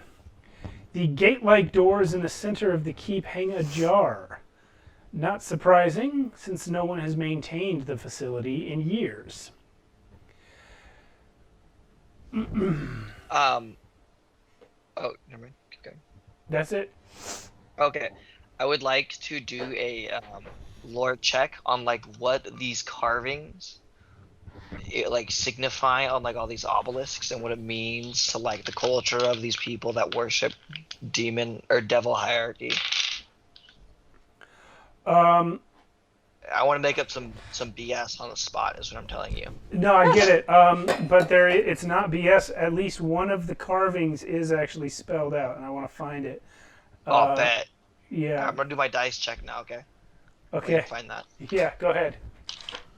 Oh. I got a 7. Well, bud, it doesn't matter because this one is over the front door, and it's very easy to see. So the rest of the carvings on all these pillars and stuff you can't make out. You have forgotten the language that they're in. You used to have it, but it's just not coming to you. But over the door is 2 matching lines. What languages do you know, Ungren? I don't know what languages I know. That's a great question. Well, I'll assume you know Common. It is in 2 languages, and one of them is Common. I know Common and Dwarvish, I assume. Dwarven, yeah. Yeah, well, you probably know enough to at least recognize Infernal, which is the other language that it is in. It says, "Savagery must be quelled in the land, home, and mind." And you know very well, as does everyone else, this is the motto of the Hellknights. Bum, bum, bum. Nice. Mm-hmm. What skill does one use to investigate? If I'm looking around for signs of monsters or goblins, lost goblin tribes. Well, survival would be for tracking. Okay. You could use nature to, well, I guess nature is more for animals, but yeah, there isn't one called investigation, is there? Yeah. I mean, there is perception, but Yeah, there's perception. I mean, I would be fine to use survival. I mean, that ties into what I do. So I can do a survival check to look for tracks coming in or out of this place. That's going to be a non-natural 20. The tracks that you find coming in and out here, you guys are on the trail leading to the front gate. So the tracks that you find are consistent with the lady whose name Wargle. She has mentioned that she comes here every so often to meet with a Warble. She comes here every so often to meet with the leader of the tribe, but they meet out front of the Citadel. So there are a few tracks coming out and back in, consistent with goblin feet, and there are Warble's tracks. Other than that, standard wilderness animal spore all around. Nothing particularly of interest going in or out of the Citadel other than that. Knowing my own people, does it look like there's been any kind of goblin activity? Well, like I mean, you see what she saw, the footprints. You don't see anything outside that you can identify. Okay. I can actually put up for you guys a bird's eye of the keep here. Let's see. There it is. So this top right thing is an inset of the top of the battlements, but yeah. Otherwise, the right hand side of the image is where you're approaching from. So this is a version of it with all of the room labels removed, but this is roughly the shape of the keep, and you are right there on the right hand side. Okay.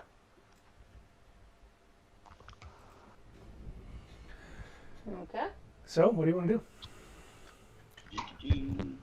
Well, I don't see any obvious traps or signs of people being ambushed when they walk in. Nope. I mean, there is significant overgrowth around the outside of the citadel. So everything within 10 feet of the walls, because it looks like there used to be bushes, and now they're just gone wild. So everything within 10 feet of the walls is going to be difficult terrain. I don't think, not for me. Are you immune to it? I'm pretty sure because I have lore in terrain. Okay. And I think that's part of being a wildwood. Well, it's only 10 feet of it anyway, so. Yeah. Excuse me. There are some spots, and I don't know if you can make them out on the map, but there are spots along the walls where they are crumbling, and you could go in through the walls if you chose to instead of the gate. We're all small. Yep. It's true. We're the small squad. Aren't Team dwarves technically medium creatures, or is that even a thing in Pathfinder? No, I am a medium creature. Yeah, dwarves aren't small. Thick I boys. failed. You're a I was wannabe. supposed to play a kobold. You're an imposter. Yeah. Yep, I I didn't do. even notice that. I didn't know it was a medium. Yeah, dwarves are about the shortest of the mediums. Yep. They are wide. Yeah. Yeah, I think they They're have the a thick volume. small boys. Yeah, they have Yes. a volume. Yeah, Medium size around. Earth. honorary small. There you go. Yes. We let you hang out with us even though you're medium. I can go ahead and just sort of scout ahead. I do ignore difficult terrain from trees, foliage, and undergrowth. Okay. So I can just sort of acrobat my way right up to one of these broken down pieces of walls to look inside. Okay. See what's up. Let me embiggen this thing. Do you want me to detect science on it first? Sure. Yeah. Go ahead. Detect some Says science. B. I'll Quite detect science. confident there will be Just- no science for you to detect. I don't know if I explain this to the audience or we explain it, but Monty Buns doesn't believe in magic. He's a wizard who doesn't believe in magic. Everything is explainable through science. It's just science. It's all just quantum physics and quantum science. It's very complicated. So yeah, Monty's going to detect some science on this. All right. Go ahead. That's the detect science sound. No. On the whole. No science. No science. Dang. Thank you for checking, Monty. Yeah. Of course. So- I say Anytime. very insincere. I've blown this up and I'm kind of dragging it around so you can see where the crumbled walls are. As I said, the front gate is also hanging loose, so you can go in right there. But if you notice these, I know my cursor is not appearing for the remote people, but you notice the areas along the wall where it looks like piles of rocks. That's where it has crumbled. So there's the front gate, and then there's a couple of areas sort of at the north end of the castle where you could get in from the outside through the wall. And then down at the bottom, there's this one area right at the south where you could get in that way. Yeah. And if you were to do the perimeter, you would also find this area on the rear where you could get in at the corner there. So what is your choice? Are you going through the front gate or what? I will volunteer and start walking, but you guys can call me back to check out the piece of crumbled wall that is visible from the front gate, which is straight up and right there. Okay. And just start sort of trotting over, unless somebody says no, don't. Does anyone want to say that? Yes, I'm going to say, hey B, why don't we look for some footprints to see where there's a lot of foot traffic? Because if we know where the goblins were coming and going from, then we would know which way is safest in and out. Remy, that's the first thing I did, and there's nothing here. There's only, now I forgot her name, Warble. There's only Warble's footprints and some wild animals. Warble and the goblin leader who comes out of the citadel to meet with her. Oh, you did. I didn't mention that. Yeah. Well, okay, then we could use those, that, right? Yeah. Okay. What I said was that Warble comes up here and has her meetings with the goblin chieftain outside in front of the citadel. So the footprints are Warble's coming up from the town to here and then going back to town. And the goblin chieftain's footprints coming out of the citadel to around the same area and then going back in through the front gate. Is there still footprints after a month? I mean, you rolled a 20. Yeah, fair. But, right. Warble has come up several times in that month, Yeah, so her footprints are very clear. So let's just try to go through the front gate. All right. Where's the smoke coming from, by the way? Is that the red smoke? Yeah. Smoke Good coming question. from the top? Good question, yes. So the battlements, you can see the inset of the battlements, how they're only kind of on the center area. That is where the smoke seems to be coming from. From like that courtyard there? Yeah, not necessarily. Well, either from a courtyard, it's hard to tell from your current position, either from a courtyard or from the roof itself. Okay. And said, yeah, good point. Should make our way that way. Yeah, that's the distress signal from the goblins themselves. So. Yeah. So the central area there is where it's coming from. So you were saying that you wanted to go to that northern crumbled wall and go in that way. Is that still what you want to do, or do you want to go in through the front gate? Nah, I'll go with what Rummy wants and go in through the main gate. Okay. Main gate it is. Let's see. So you enter the foyer. Battered reinforced doors hanging ajar at the main entrance to Citadel Alteran. Above the doorframe is the tarnished seal depicting a sunburst made out of nails. It stands out in relief against the stonework. And then under it is that text that I read earlier, savagery must be quelled in the land, home, and mind. So the doors from the foyer are also the main entrance to the Citadel. And let me see a description of the interior here. Not very forthcoming. I'm going to zoom in on it. I did not do like a tabletop setup for this part just because I had no way of knowing which way you guys were going to go in. So we can just kind of narrate this with the map. And if we do get into a combat, then I'll throw something out real quick. So this is the way you are coming in. Mm-hmm.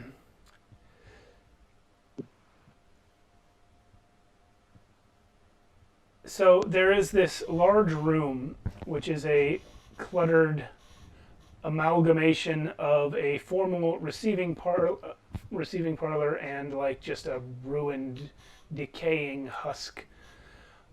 There's dented, rusted, and otherwise ruined suits of outdated Hellknight armor lining the north and south walls. That's what those little things are, armor displays. Each display is leaning or entirely tipped over, and they're all missing like their helmet or their gauntlets or their boots. Like anything that was still functional was looted a long time ago. There's broken furniture scattered about. There are like half-chewed carcasses of several small prey animals. And there is a wide but dirty stretch of black carpet that leads to those two large doors on the west wall. One northwest, one southwest. Scuffs on the wall show where there were once paintings or framed documents that are now missing. Prominently displayed on each wall is that seal depicting the sunburst made of nails, identical to the one above the front doors. Towards the ceiling, running the length of the walls, is that same motto. Savagery must be quelled in the land, home and mind. As you come in, you find 3 creatures that have made this room into their lair.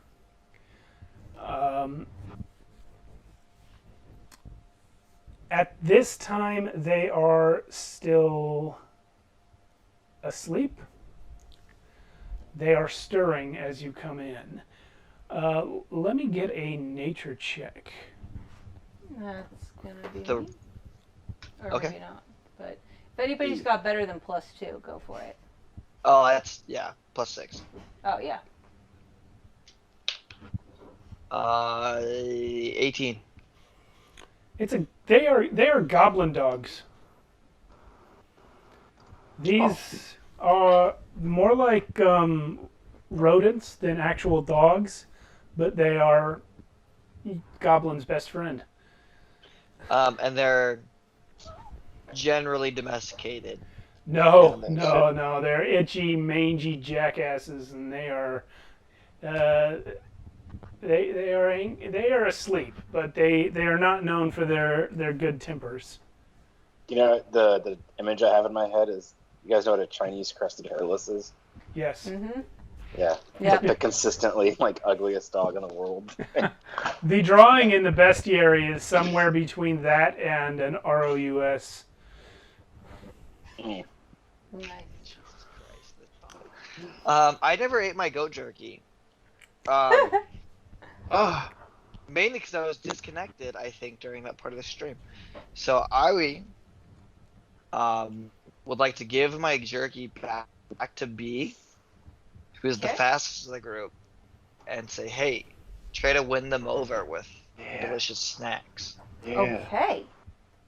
Okay, well they Master wake Chef. up and they see you guys entering the room carefully. Yep. And then Ungren tosses them some jerky. Well, I think I tossed them some jerky. Well, Ungren is the one who just said it. I gave it to B Oh, to I give them I the jerky misheard. so Okay. I could pull out and load my crossbow. When you give them the jerky, they don't Hey, recognize guys. what the crossbow is because they're dumb rat dogs. But they recognize that the jerky is something like food. And so they,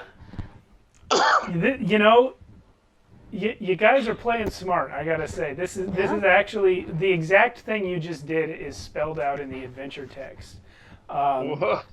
Because you entered the room carefully, they were indifferent, and because you offered them food, you improved their attitude by 1 step from indifferent to friendly.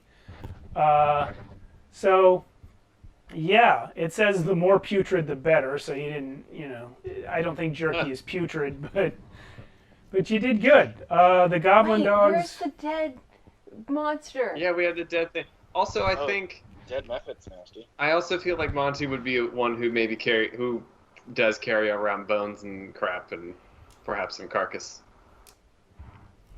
Yeah. And you have made friends of these 3 goblin dogs, which Scaldrix's people often use as mounts. Mm-hmm. Scaldrix, you should keep one. Keep one. Come on, keep one. Oh, Monty, you could probably ride one too. I think I'm a little too big, but A little too big boned. Nobody believes you that you're too big. You guys can Definitely clearly too tell big. she's not too big to ride one. They probably have disgusting diseases. Perfect. definitely.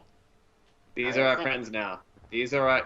Hey, these are my children. Dogs are good to have around for perception purposes, All right. I think. I guess this means we have to look up how mounted combat works in this game.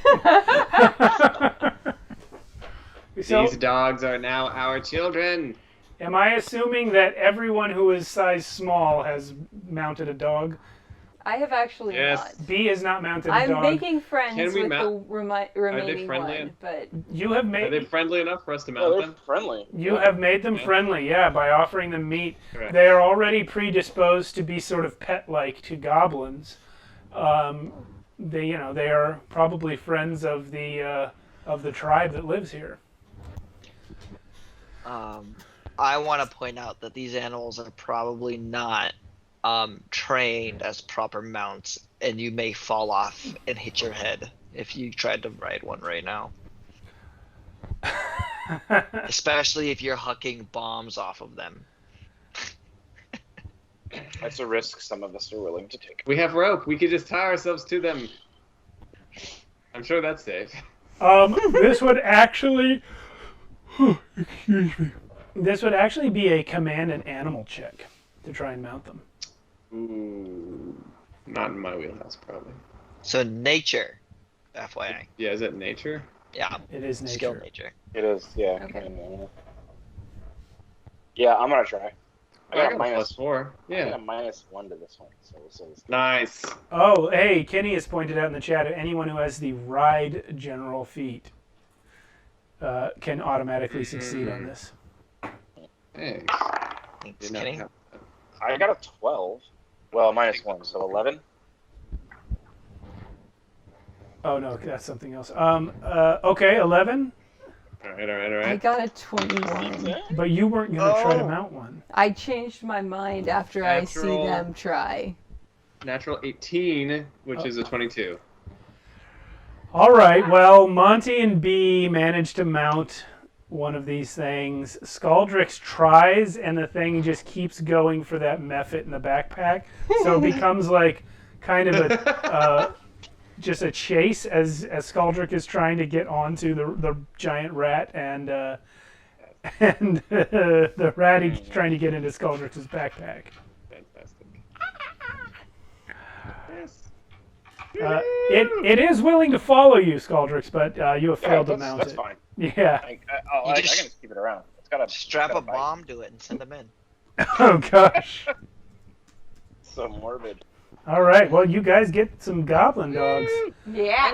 Ungren, draw a portrait so we remember this moment. Woo! Woo! I'm I just grabbed some standing there in the charcoal corner, horrified. And some parchment, and I put it up to your face and start rubbing it. Do you let him do that, Monty? Great. Sure. And I pose for it. Fantastic. It's getting charcoal. I just rub it on his forehead. I don't finish the rubbing. Woo! It's clearly supposed to be an insult.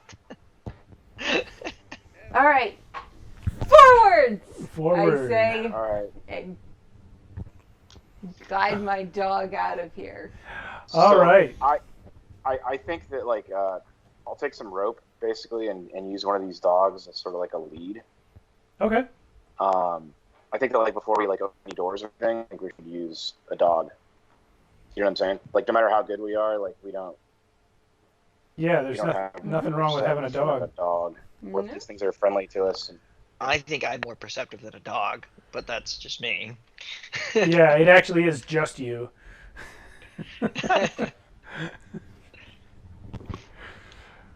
I saw how the so which initiative. dog? I saw how the Sorry. initiative went in the combat we had. I know how perceptive everyone is. I got a +8. I got a +5. So, which door do you want to open? +5 to almost everything. I'm just gonna naturally go towards the one on the right. Okay. Everyone cool with that? yep. All right. Well, you open the door and you find yourself in a narrow corridor, which is the same one the other door opens into, making your choice meaningless. Cool. It stretches around the octagonal center of the keep and is divided into segments by doors leading through this level of the towers or into interior rooms. Here and there, a few remaining paintings of dour-faced Hellknights still grace the walls between the high, narrow windows that let in limited light. The hallways are utilitarian, always were. They've become obviously bleaker, just like the rest of the place, since the Citadel was abandoned. And they are providing access to the northern and southern wings of the keep.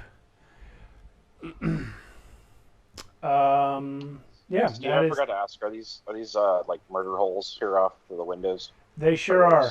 They are arrow slits. A lot of murder holes. Okay.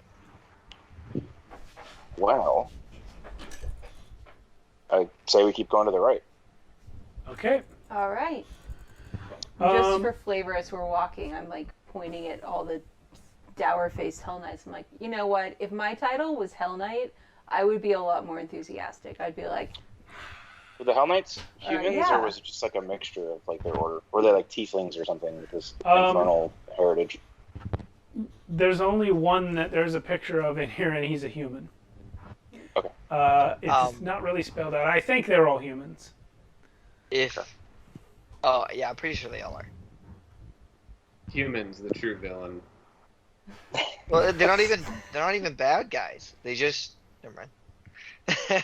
The archaeologist is like hearing all of this stuff and it's just wrong, and he's trying really hard not to yell at his friends.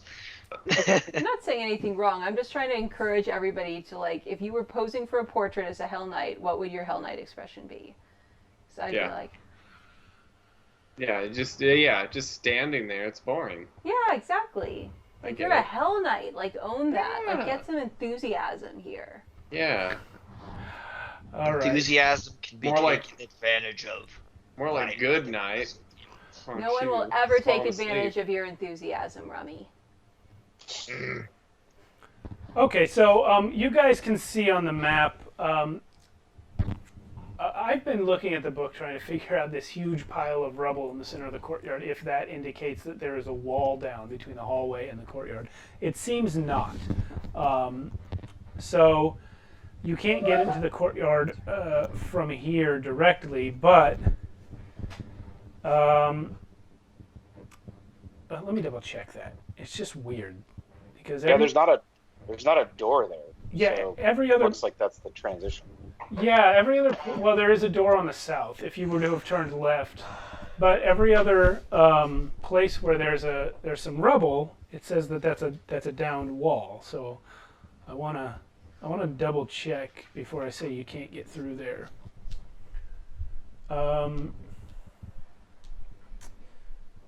How high is it? We can just shove Rummy off of the edge now that he's got Catfall. Well, like I said, I'm not sure that it actually indicates a downed wall at all. Yeah, because what it describes is that rubble coming from somewhere else.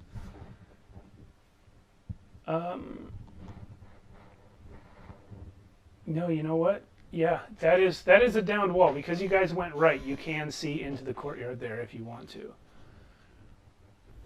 Oh yes. Yeah. We do. Yep.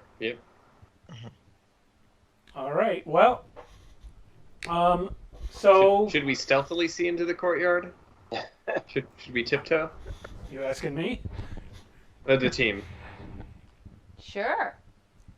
Yeah, none of us Cool. are wearing heavy armor of any kind, so. I have I'm rearranged. wearing literally no armor.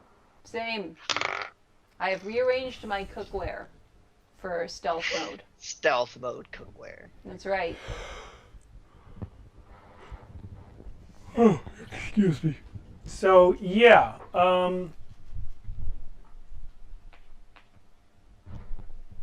Did we determine how far the drop is? it's 10 feet. Okay, yeah, I just hopped down sneakily. What? You're just gonna clamber over the rubble and hop down without having a look? Yeah, why not? Okay. I rolled an I'll 8 look. on my stealth look. You rolled an 8. All right. Well, you can't see much without making a lot of noise and being super visible. Yeah. So looking out from that rubble on the northern side, you see on the south side that a flight of stairs comes down from a door into an open-air courtyard, which is between you and the door now. The courtyard is surrounded by these imposing octagonal walls. A heavy iron gate is what that door is on the south. There are milkweeds and tufts of crabgrass protruding from the cracked cobblestone flooring. The ground to the west is sunken in, creating a natural pool of rainwater. And to the north, the battlements, where you're standing, have partially collapsed into a mound of stone and wooden rubble. So that's what you're looking through. This collapse started above you on the battlements, and the wall has broken away here. So the top half of a flight of wooden stairs rises up to the battlements above the collapsed section of walls, and broken plants from the bottom half lie amid the rubble below. So you're standing on rubble which is on top of some sort of large reptilian creature that's been crushed by the rubble. Yeah. There is a thick rope that's been affixed via a grappling hook to the lower portion of the stairs above you, dangling down to within a few feet of the top of the rubble pile. So those stairs are broken off, and you'd have to climb that rope with the grappling hook to get up to them. So there's a second level above us with the hallway, you're saying, basically? Yes. Yeah, you're in the hallway, and those stairs go up above the hallway. Okay. If you remember this inset, that's above you. Got it. Oh, okay. All right. And where is the smoke coming from relative to all this? Now that you are here, you can see that the smoke is coming from the battlements above. Okay. On the north side or the south side? Actually, both. Oh. Does the rope lead up to the battlements, you said? Yeah, the rope leads up to the grappling. bottom of the staircase, which in turn goes to the battlements. Okay, got it. I would like to see, because I assume that like they're drinking this collection of water. I would like to see if there's a deliberate path from the pool of water to the rope, so they're definitely climbing up this grappling hook. I'm sorry, you want to see what? I want to see if there's like a trail. Like I want to see if there's a walk, like a now pressed walkway between, like the pool of water and the rope up. Well, that's hard to tell from here because the large growling dragon-like creature that has been crushed here, it's not quite dead, that has been crushed here by this rubble, has been in this. About like a Backlog? Well, whatever it is, I'll let you roll a nature check in a minute to find out, but it's been in this courtyard for a while, it seems. It's been tearing the place up. So if you were to track creatures in here, you're going to see mostly what it has done, which is just tear around the place and probably cause this collapse that crushed it. Any goblin corpses? And it's definitely not dead. We can tell that? Yeah, it's growling right now. Oh, sorry. Yeah, standing like on it. Yeah, like you guys came around the corner of that hallway and came onto the rubble to look out, and that's when you realized that this rubble had crushed a creature. So mom arm 10 foot, everybody 10 back. foot squares, and then how long is this thing? Like basically, let's see. I gotta look up the block now. Let's see. Where are you, creature? Oh boy, it's in this book. I don't have to go to the other book. I have to go to another page of this book. Yay. Yay. It is a large creature, so I'm going to say 2 squares worth. Can you tell how many feet it has? What's that? Can we tell how many feet it has? You cannot. Is there any way to try and find out what kind of creature it is, or can we not see enough of it? I'll let Ungren do nature on it. Okay. Yeah, I'm just staring at it, and I'm like, It looks kind of like a huge crocodile. I am hunter's preying it. by the way, at the same time. Okay. And I rolled a 21. It's called a Growlodon. It looks like a crocodile, but it is in fact a distant offshoot of a dragon. They live in the shallows of fetid ponds, like the one it has created over in the side there. Usually in swamps or woodlands. It is not supposed to live anywhere near this area. These things come from far to the south. Am I close enough to like communicate to them? It does not have language. No. Crocodile. My friends. Oh, yeah. You are all Like together. quietly, right? Yeah. Okay, yeah, I tell them that, and I say it's not native, so I'm gonna go against my instinct in murdering it. And why don't we send the smallest one? Why don't we send you, Scaldrix, up to the top to see if the other goblins are there, and we'll let you talk to them and tell us if they want us to finish it off. Okay. That's a good idea. If there are goblins up there, it'd probably be best you. Yeah. I mean, the safe, it's large. So I'm thinking though, if this thing's just a big dumb beast crocodile thing, it's dumb enough to collapse this wall on itself. I think if we get up to the top of the battlements, we can kind of get out of its range. Mhm. For Yeah, us that's that a are great idea. Yeah, we ranged should all people go and up. just sort of pepper it with stuff. I'm scared that rope can't hold my weight. So I'm yeah, sending I'll, with you I'll, little people. I'll scale up to the top of the battlements. Okay. Yeah, I'm not gonna call for a check on that. I think the rope's there for a reason. So as you go up, you are hearing shouting voices. There are goblin voices. Okay. And something else. Goblin voices are pretty distinctive. The something else is just some other kind of humanoid. And I'm gonna say you now reach this area. Let me see what that area is labeled so I can pull up the text for it. My goodness, there's a lot of flipping around. I forgot how much flipping around there is when you run a published adventure. Okay. I'm so used to just making up my own stuff. I never have to flip around when I run Shadows of Arconia because I make it up as I go. People are like, what do I roll? I'm like, I don't know, 20-something. Okay. Battlements. So, there are... when you reach up to the top, you find yourself presented with a harrowing standoff in progress. The halfling arsonist who you came looking for, Calmont, has taken one of the goblins, a female, hostage. The other goblins outnumber him, but fear for their leader's safety is keeping them back and preventing them from taking action.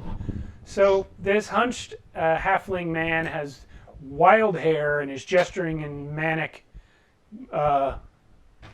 fashion, has this goblin in a headlock and is waving a knife around menacingly. He is standing in the only surviving doorway, which is in the northeast tower.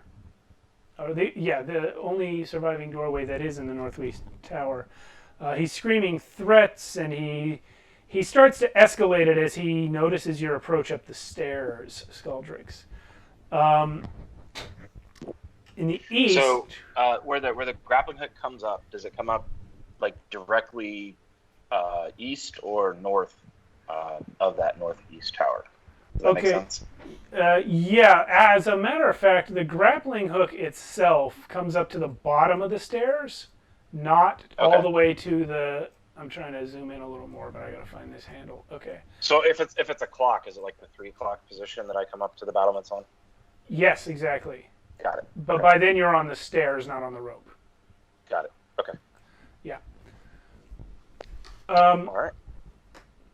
So yeah, there are 8 8 bubble brasher goblins gathered around where you come up, and they are the ones who are scared, trying to get their halfling foe here to release their leader.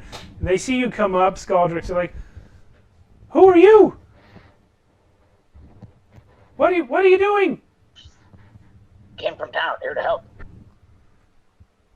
At this point, Kalman waves his knife in your direction and says, "Ah, one of the do-gooders from the town! You were supposed to burn in the fire! What are you doing here? No closer. I'll cut this goblin's ears off if you don't leave. Now!"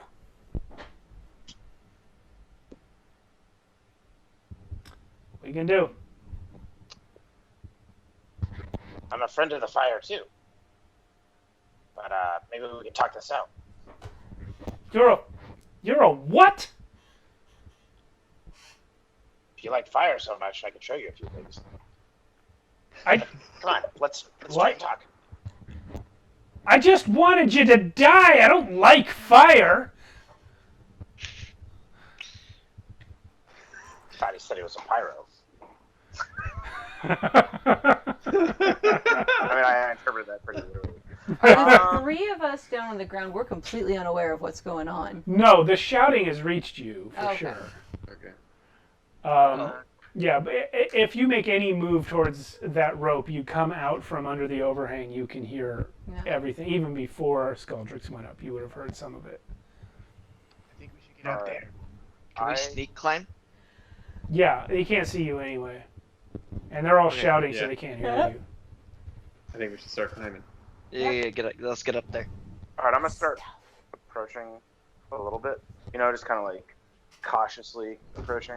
You're gonna do the hostage negotiator thing, and yeah. It's holding a bomb. The tiptoe thing, where it's like my arms are up and I'm kind of doing that. Of course. And that he does it. He's like, "What? Where'd you go? Oh, there! Stop moving!" Just blend in with all the other goblins.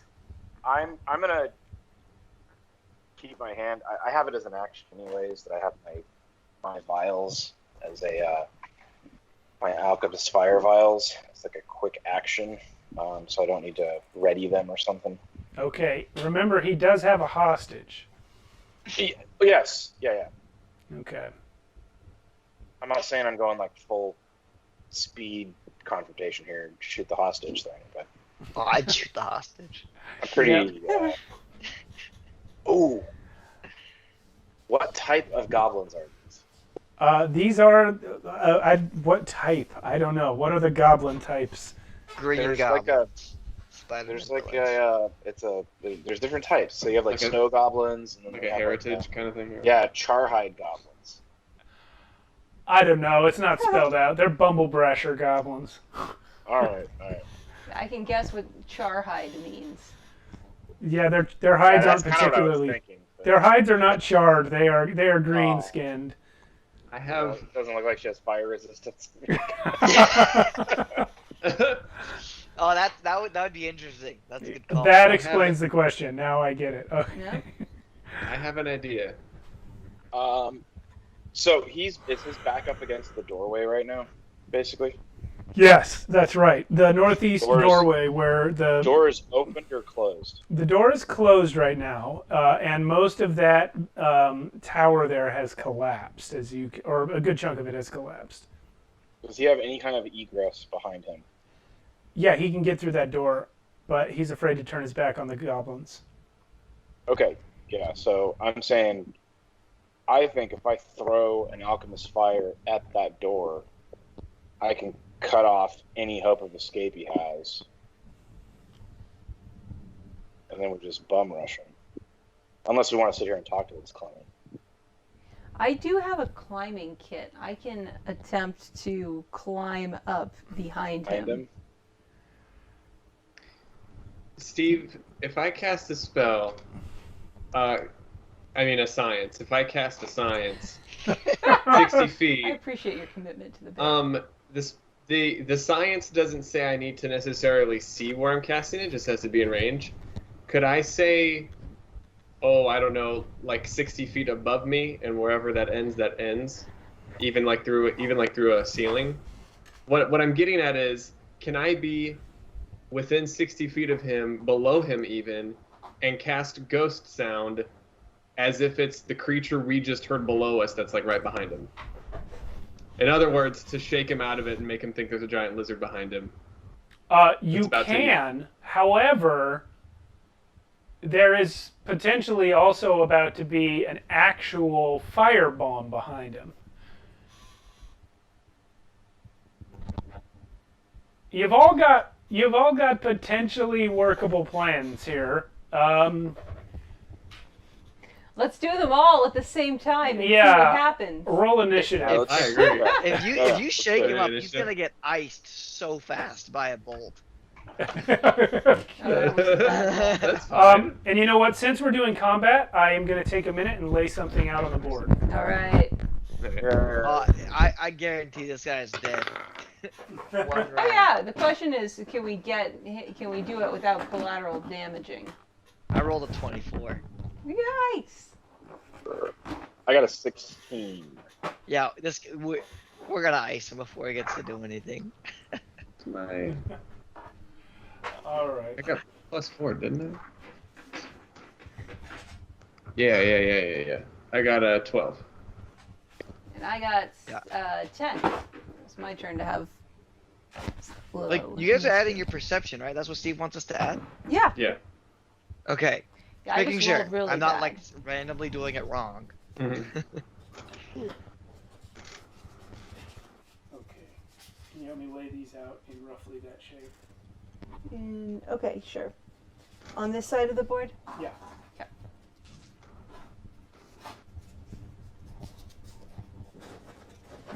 Facing which way? Match the map. Okay. While Steve and Sarah do that, this is Monty's justification for ghost sound, how it's not magic. You see, and this is actually part of Monty's backstory. He, in his spare time, he's a ventriloquist. And I did not just come up with that. I came up with that days ago. So ghost sound, Monty has studied intricate ways to control his breathing and his throwing his voice. So as far as he knows, he thinks it's just a very precise way of throwing his voice. Nice. Yeah. Yeah, sounds right to me. I need Yeah. one more small piece. It's just ventriloquism. Thank you. I forgot to come up with a name for his Should we dummy. make those two higher than the others? No, these And I forgot to are put it in his naturally higher. inventory. No, they're just stacked differently. See? Oh. So, Ingrid, are you up on the battlements as well now? Yeah. So you're just gonna bolt him. Yeah, I'm gonna hope he jolts, and then whatever he does, he's just gonna get shot. Like, I can like crawl up and get in like a little sniper position, and just squeeze the trigger as soon as there's an opening. Okay, one of you's missing. No, it's me over there next to the There you go. former fire. All right, gang. We are going to bring up the camera here. First, we got to get rid of this silly map, and we'll bring up our rough approximation of it. He had his one opportunity to diplomacy with you, so now I get to shoot him. Okay, this is going to be the halfling bad guy here. Okay. That can be his prisoner, whatever you have in your hand there. Yep. Can you move the camera angle a little bit up, Steve? Yeah. I got it. You Ah. can probably also just pick the whole thing up and move it closer. Ah.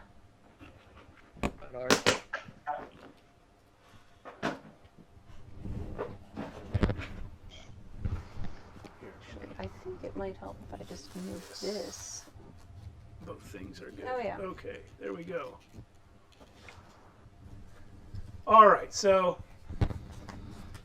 the sort of towers would be more or less at the corners there, which means Those two should be a little bit this way before the corners. Oh, I'll get you more goblins. You don't need to use those human things. The tallest goblins you've ever met. Yeah. We have plenty of goblins. They're all yellow. I don't know if that helps with your question, Scaldrix, but all goblins are yellow in this game. Here you go. They're napalm infused. Let's get about 8 of these. Here's 3, 4, 5, 6, 7, 8. These guys are like at the top of the stairs. All of them bunched up. I got a whole bunch here. Okay, so those are at the top of the stairs, and that should be everything we need. And then we'll roll initiative. You are number 4 on the top of the stairs. Oh, there's multiple floors.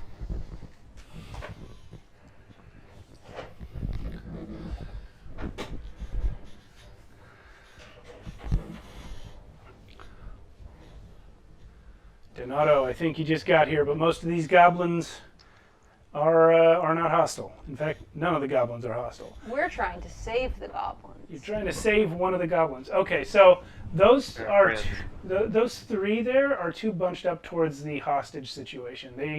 They are afraid to approach. Let's bring them back behind the crowd, or behind the rest of the crowd. Yeah. So on the stairway going up there is Scaldrix. That's you. Yep. And then the other 3 of you are down below where you've just climbed up to where the bottom of the staircase is. Over there. So basically, at the joint right there, if they get through that, that's where the door is. That's where the door is. Yeah. Got it. All right, that's where I'm gonna huck a alchemist fire at the door specifically. Okay, let's get that initiative in play, and we'll see which one of your batshit crazy plans goes off first. I think you guys all rolled while I was setting stuff out, so let me hear what the numbers were. 25. 25 for Ungren. Wow. 16. 16 for Scaldrix. And Monty? Big 12. Big 12. B, what do you got? An even bigger 10. Alrighty. I am going to roll for... Oh, wrong PDF. Okay, I'm going to roll for this dude.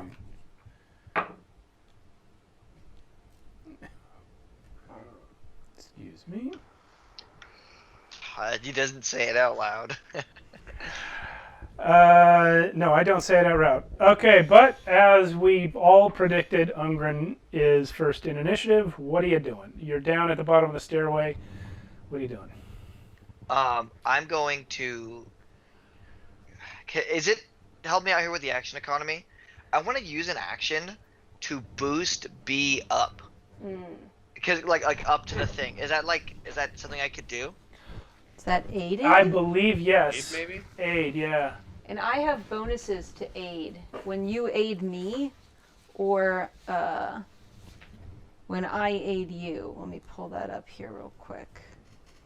But aid is a reaction, I think. And just like with 5e, you only get 1 reaction per round. But aid is a reaction. You do a check to give a circumstance bonus to her skill check or attack roll. So it's only for attacking. No, a skill check or attack roll. Oh, skill check. Okay. Is this wall? Does she even need help to climb this? Like, if this wall that our backs are to, out of the 3 of us. Yeah. Yeah, I'm pointing at it. I don't know why. Can we climb up unassisted to the top of the battlement, or to get on the same level of the battlement? There is a canonical answer to that in the books. I'm gonna say, let's call it.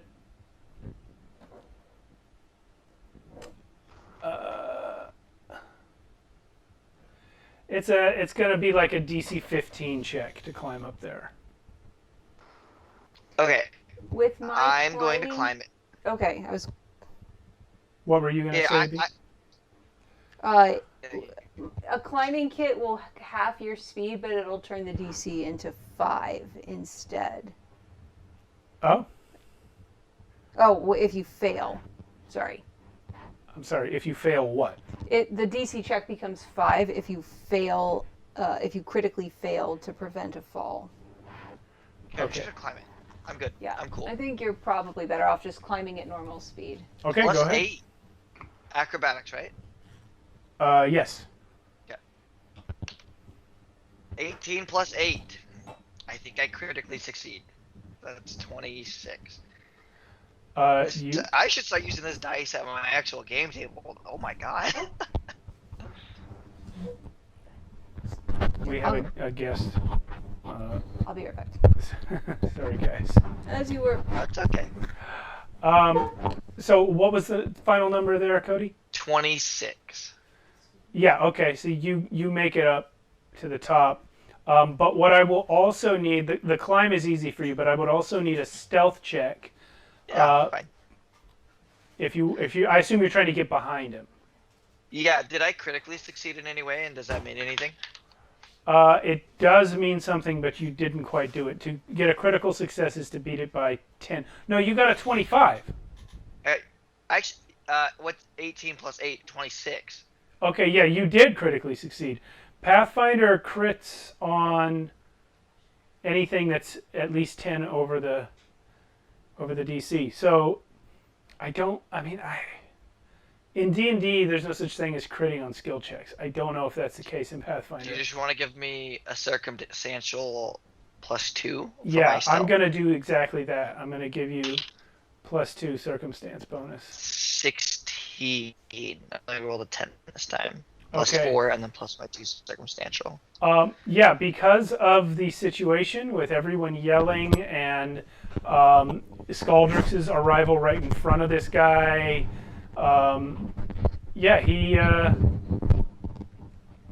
he is particularly predisposed to not notice you climbing up right behind him. So you get up there. You're behind him. Sarah, if you can move Ungren up, he's now behind our halfling dude. Okay, now. Oh, I'm like further away. I'm not like. Yeah. Well, It's okay. You can't get much further away. His back's almost to that door. Oh, I see. Now I'm just gonna wait for B. Can I hold my last action to strike under Yeah. a condition? Like, okay. Yes. So I'm gonna hold my final strike action against him for the second he is like distracted or not looking at the hostage. That's when I'll strike him. Okay. And it doesn't say. Oh no, that costs an action. Okay, so 1 to climb, and 1 to stealth, and then 1 to hold my action. Or do I still have 1 left after, or was this climb and stealth just 1? Climb and stealth are 2. Okay, yeah. Then I will hold my shoot to shoot him in the back if given the opportunity. Okay. Well, that was a good use of a turn. It is now his turn, and he is going to try and back up into that door. So I am going to need. Let's represent the door. Can you just grab one of these doors? Yeah, he's going to try and back up into that door. Yeah, that's fine. That's not really where it is. Oh, on this the is map, so but bad. that'll represent it just fine. Oh man. He's going to try and get there, but he's not going to look behind him because he's keeping his eyes on all those goblins in front of him. So he's got this going on, and he's going to try and back up and like reach for a doorknob with his hand. So I guess I need what do we have? Like a dex save? Can I just shoot him when he when he tries to grope me? Yeah, as a matter of fact, that kind of fits the condition you set, right? You said anytime he's distracted, you can go ahead and shoot him. Okay. I don't like being groped. Ungren's just gonna 7. one shot Dude, everybody. I'm gonna start using this dice on Wednesdays. 17 plus 8, which is 20. 25. Do I crit? You do not crit, but you do hit him. Okay, good. Oh my god. I rolled max damage. Nice. Which is how much? Which is 12 plus 4. I don't think I'm supposed to add my dex, so I'm not going to. So it's just 12 damage. Okay. Yeah. All right. So, and that's with the crossbow? That's with the heavy crossbow. Okay, so it thunks into his shoulder, and he yells, and he'd already let go of the goblin with one hand to reach for the doorknob, so he just had his knife to her throat. And when your crossbow bolt kind of thunks into that same shoulder that's holding the knife, so he jerks it, and she spins out of the way and runs off to her compatriots. Firebomb me. It'll be okay. Oh man, I don't have to. I can precision control my bombs actually. He is now going to take his second action, and he's going to spin and try and hit you with his dagger. You can try. Sure can. It's a 22 to hit. That hits. AC 19. Okay.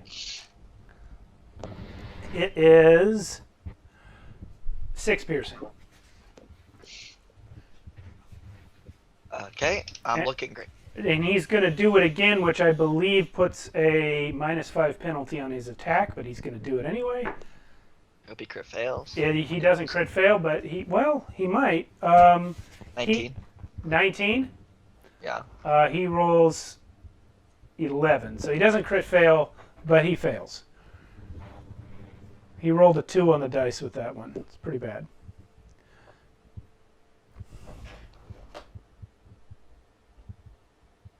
Okay. So that's his turn. Scaldrix, you have seen Ungren come up behind this guy, pop a crossbow bolt into him. You've seen Helba escape from his grasp, and then the dude is now trying to stab Ungren. All right. So I have a class feat of quick bomber. I keep my bombs in easy-to-reach pouches, which I draw without thinking. I interact to draw a bomb, then strike with it. So is that 2 of my actions then? It's 1. It sounds One like action. 1. What would be the point of the feature otherwise? Yeah. Yeah. So you're free Okay. draw. Got it. All right. So I like to throw 2 bombs. Okay. One at the door, and then one at him. What is the radius when a bomb explodes? Well, that's a very interesting question. And there's a couple other things that I have here. Just a second here. Because Ungren's right there. I get it. Okay, let's see here. Sorry, I'm trying to. This is my first time actually doing this, so I apologize if it's a little. All of us. No big deal. Yeah. A little complex. All right, Alchemist Fire.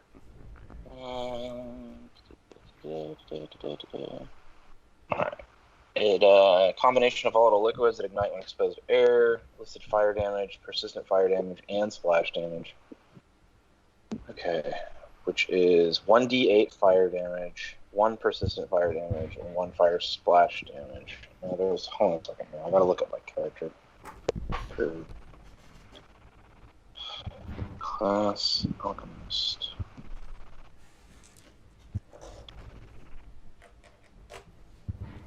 Maybe I don't have him for Donato Classic has us in chat.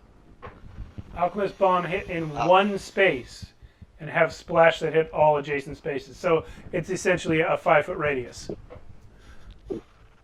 Okay, thank you. We're going to take your word for it because that's what we do here. Yeah, okay. Thank you, Donato. So it looks like basically, Ungren, you'd be taking 2 splash damage, right? If you Yeah. Throw one at the door and then one at the. if you throw one at the door and one at the guy, yes. Or you could aim right in front of the guy, so that the guy would take the splash damage, and Ungren would only take the one from the door. Yeah, let's do that. Okay. All right. Okay, so I also have Burn It as a goblin feat. Fire fascinates me. My spells and alchemical items deal fire damage, gain a status bonus to damage equal to half the spell's level, or 1/4 the item's level, minimum of 1. You also gain a +1 stat bonus to any persistent fire damage you deal. Okay, so it sounds like it's going to do a D8 of fire damage, 1 of splash damage, and then 2 persistent fire damage. Okay. But That's if I hit. he gets a save against it, right? Or you have it's It's an attack. I think it's just a strike. okay. That's how I read it. All right. Let's see. So I get a +6 to attack with a bomb. +3 for dex and +3 for proficiency. All right, first one. The first one's the one going for the door. That's always been my thing, is to cut off his means of escape here. So Right. 18 + 6 for 24. Hit. All right, and that one D8 6. All right, so it's 6 fire damage, 1 splash damage, and then 2 persistent damage. How does persistent damage work? That like carries over to the next turn? Yeah, it means he's on fire. He's going to take damage every turn. Okay. So the way I So- heard that is I took the 1 splash only. You took 1 splash. Okay. He's gonna take just 1 splash as well. So the door takes 8 damage, I guess. All that, yeah. Yeah. All right. Next one's going straight at this turd. Okay. 12 + 6, 18. That is a miss. Oh. He deflects that thing over the side of the battlement, and it sets All right. that crocodile thing on fire down there. It's dead now. It was dying anyway, but yeah, now it's also on fire. All right. So the door, his escape has been completely cut off, though. Correct. Yeah, he can't get through that door. No way. All right. Okay. That's all I care about. All right. It's on fire, and there's a lad there. So I guess the other thing I had the question with the action pool stuff. So I used 2 actions, right? Through 2 things. Right. Is that? Should I have gotten a minus to one of those attacks, the second attack or something? Yeah, you should have actually. It's a -5, I think, for the second one. Okay. If you All right. use 2 attack actions. But you missed anyway, so it doesn't matter. Okay. Yeah, I really don't have anything else to do. So Okay. You can move if you want. I don't want to get any closer. I have no need to. So All right. we're good. Monty Buns, your turn. Okay.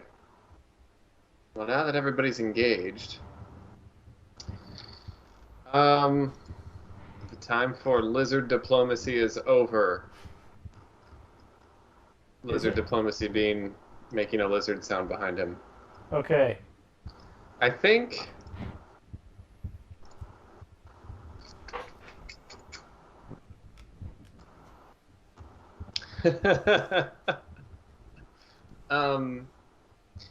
Well, I have the science produce flame.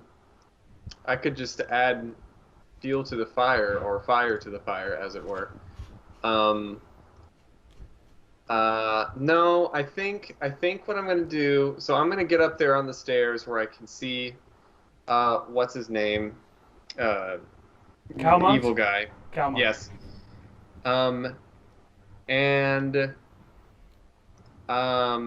So it looks like, reading through Animate Dead, it sounds like it's just a summon. It's, because they get the summoning trait, etc., etc. Right. So I'm going to scientifically heal the ground. Wait, is the door open behind Calamont? No, it's on fire. It's on fire. Got it. It is closed and on fire. Okay. I will behind Ungren, the space behind him, I'm going to heal the ground so well that a flying severed head comes out of it. Oh. I'm doing Okay. Animate Dead. Yeah. And it has a fly speed, and it attacks for me. And You're... that's all three of... Oh, wait, no, that's 3 actions. Dang it. It's Wait, not one where action. are you getting the severed head from? Is it the one that's on Ungren's belt? So, Animate Dead, I was trolling to forums a bit ago just now, and it looks like the consensus is in Pathfinder 2e, you just summon it. It's just like magic that bloop. Instead of needing to cast it on like a corpse or something. All right, you just, well, like, magically get it out of there. you know what? GM Fiat, I am saying that you animated the skull that's on Ungren's belt. Okay, that's fine. Yeah, that's great. Yeah. I also just realized, though, that Animate Dead is 3 actions. Can I do that without seeing it? Can I just do it from... Because I can do it 60 feet away. As far as I'm aware, unless the spell says you have to be able to see the target, then you can do it. Okay, cool. So my whole turn is just animating that head Okay. in Ungren's backpack or whatever. Or what, yeah. And then what? That. What kind of creature is that now? It is called Severed Head. All right. You have the find a stat link. block for it? Yep, I got stat block. Okay. And when it gets summoned, it immediately uses 2 of its actions. Great. Go ahead and do that. Cool. Oh, I think it like uses Wait, it sounds like it uses as it's summoned. Wait, let me double check this. Ability.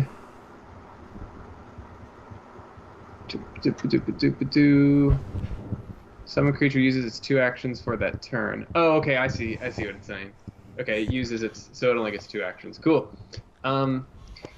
And it's going to fly up above Calamot, and it's going to it's going to use its jaws for a melee attack. Okay. Let's have it. All right. 10. Okay, the head is very distracting, but not damaging. Dang. And that's my turn. I think it's me. It sure is. All right. So I have been doing my best to figure out how the monk strikes, how a flurry of blows can be used with my special unarmed stance. Yeah. So I'm gonna. And what did you give learn? it my best shot.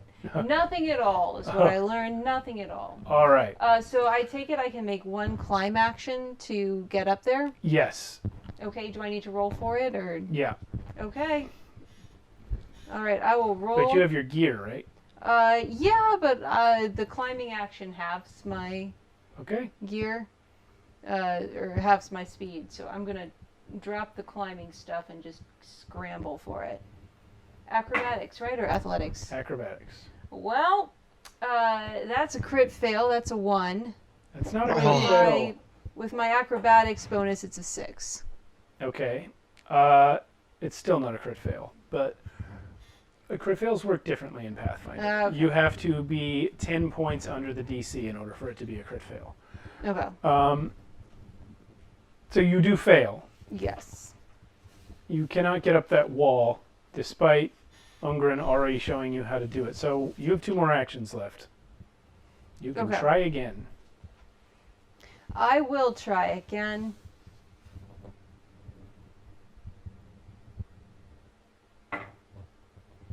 Marginally better. That's a 13 Total, total. you make it. Okay. And I am going to use my final action to flurry of blows this guy. Alrighty. I believe the way that it works is that it takes me a turn to drop into a stance, which gives me extra... A full turn? I'm not sure. Not a full turn, but an action. Okay. As best I can tell, and somebody who's played a monk before can correct me. I'm gonna But I look that up. think, That seems silly to me. yeah, I'm not sure because it just says go into stance. I mean, if you are fine with me just going ahead and taking wolf stance to use flurry of blows all at once, that Is wolf stance a feat? wolf stance is a feat. Okay. Well, if It it's doesn't- anything like my precision Mhm. for Hunter's Edge, it kind of just happens whenever the condition is met. Okay. Which the condition being that I had to have Hunter's Prey them and be shooting a Hunter's Prey Yeah, target. it doesn't say anything about it taking an action to do. Oh, yes, it does. It has the action icon next to it. So it does take one action to do wolf stance. That's what I thought. Yeah, because I have to enter the stance of the wolf, and then my Yeah, I see. attacks. So that's fine. I'm just going to use my basic special unarmed Yeah. attack with my powerful fists. Yeah, and next turn, if And, he's yeah. still standing, you can do it then. So flurry of blows, I get to attack twice. Great, do it. So first attack. It's a 20. Okay, for how much? total? Let me actually. Part of flurry of blows in Pathfinder is that I get to add my damage together. In terms of like, it counts as one damage instead of separately. If there's like a minimum amount of damage I have to do to him. Oh, I see. Yeah, for like damage reduction or whatever. There's nothing like that. I'm just Okay. asking what is Yeah. the total of your attack. Then let me find out for you. It's a 20 plus what? The- You rolled the dice. Yes, it's a 15 plus. Oh, I 5. thought it was 20 on the dice. Okay. No, I'm sorry. Sorry, no, it's not a crit. Oh, It's non-natural 20. Okay, yeah, Okay. well, it is a hit. All right, I'll roll my second attack. Another 1. Not so great. So that's a total of 6. Yeah, so one hit. 1 hit. That's enough, though, for me to get stunning strike on this guy. Stunning fist. So first I'm going to do damage, which is a 1d6.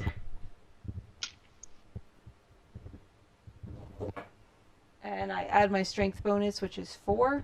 Or excuse me, my strength bonus is 2, so that's a total of 4 damage. All right. But he needs to make a fortitude save against my DC of 15.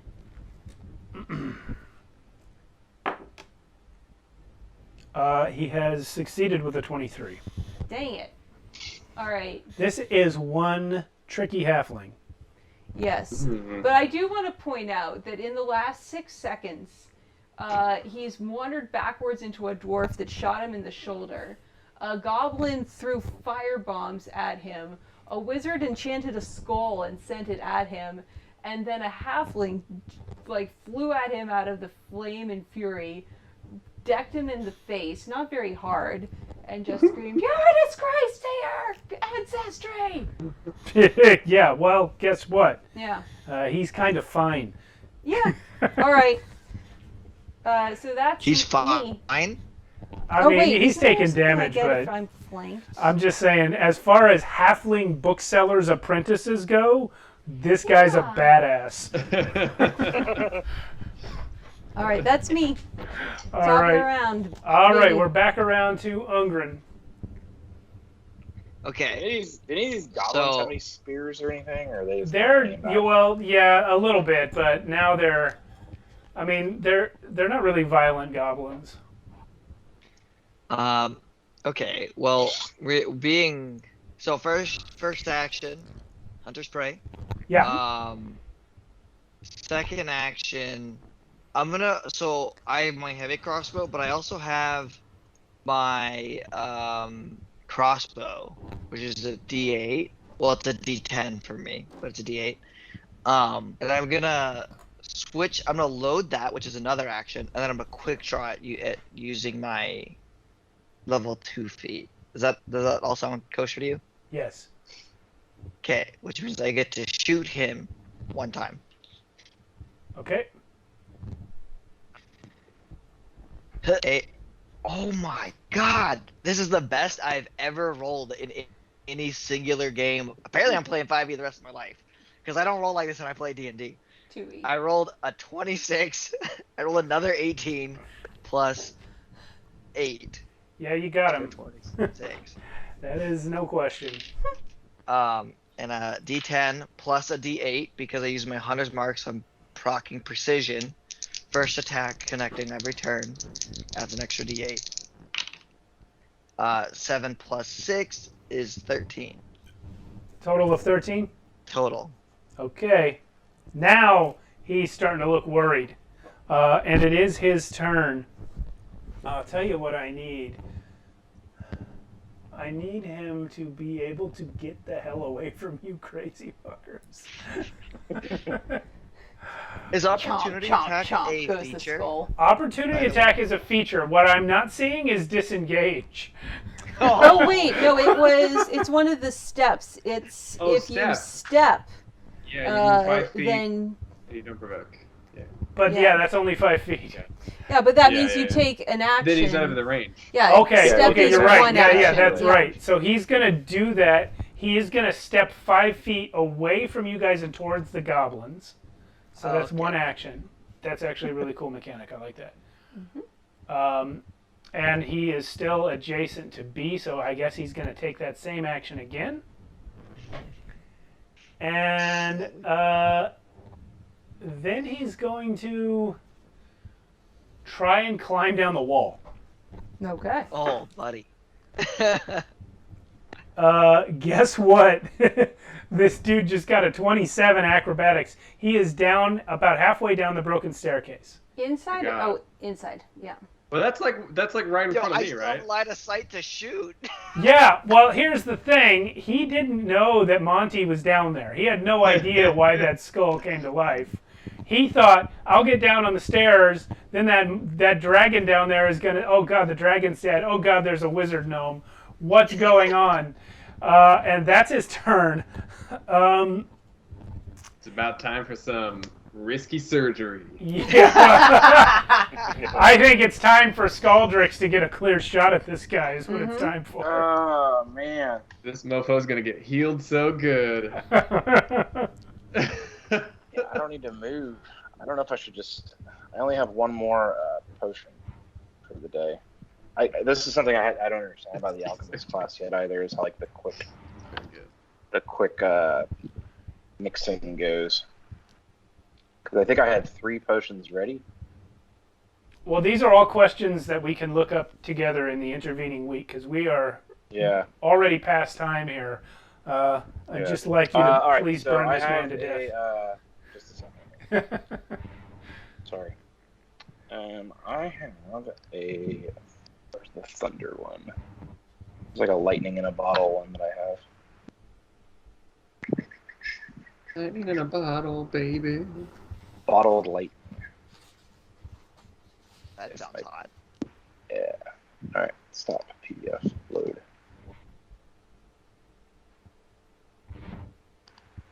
I just got to get the damage. All right. Bottled lightning. 1d6 electricity damage and 1 electricity splash damage. All right. I like it. Okay. It's packed with the volatile regents that create a blast of electricity when they are exposed to air. Bottled lightning deals the electricity damage. On a hit, the target becomes flat-footed. That's a new condition. I guess it's probably like stunned. Until the start of your next turn. No, flat-footed basically means his AC drops by 2. That's it? Yep. It's the same thing you get for flanking in this game. Alright. It's kind of trash. Alright. Okay, so I'm going to make an attack roll. That's not going to hit. 3 plus 6 is not going to do it. And then I guess with my... So if I have 2 remaining things, how does that work for the attacks if I want to use my sling? I believe if you take a second attack in the same turn, it imposes a -5 penalty on the attack roll. Okay. And then the third one would be a -10, I think. Interesting. All right. Well, I'm gonna huck a sling at the back of his head too. Okay. This one will have a -5. I got a +6 though. That's a 19. Unfortunately, so 19 that's plus 6 minus 5. The total is 1. Or excuse me, the total is a net of plus 1. So 20. Okay, yeah, that is exactly enough. You got him. All right. Yeehaw. Wait, is that Oof. including the -2 to his AC? FYI. No, I didn't hit him. Oh. Yeah. 7 damage with a sling. Okay, well, you sling this guy's eye. The bullet catches him right in the eye and goes into his skull. And if you were closer, you'd probably hear it rattle around in there a little bit, and then he drops. Nice. Oh my god. Brad. Yeah, in fact, that is what goes through your brain when you see it. Is, oh my God, rad. Dibs on his corpse. You have slain Calmont, the halfling bookseller's apprentice. Well done, team. There's a little bit of wrap up for this, but we're over time here, so we can do it next week. Okay. But essentially, yeah, the goblins are very grateful for your help, and they are willing to assist you in return to complete the rest of your endeavors. But we will come back next week and see how that goes. Thank you guys so much for playing this with me. I've been wanting to try out this game since it came out. Yeah, I had a good time. I hope you did. Thank you, everyone, for watching, especially our new viewers. We appreciate you. We'll be back next week, 8:30 p.m. Pacific Standard Time, next Monday, to finish out this adventure. Farewell. Thank you. Bye. Goodbye. Thank you. Bye, everybody.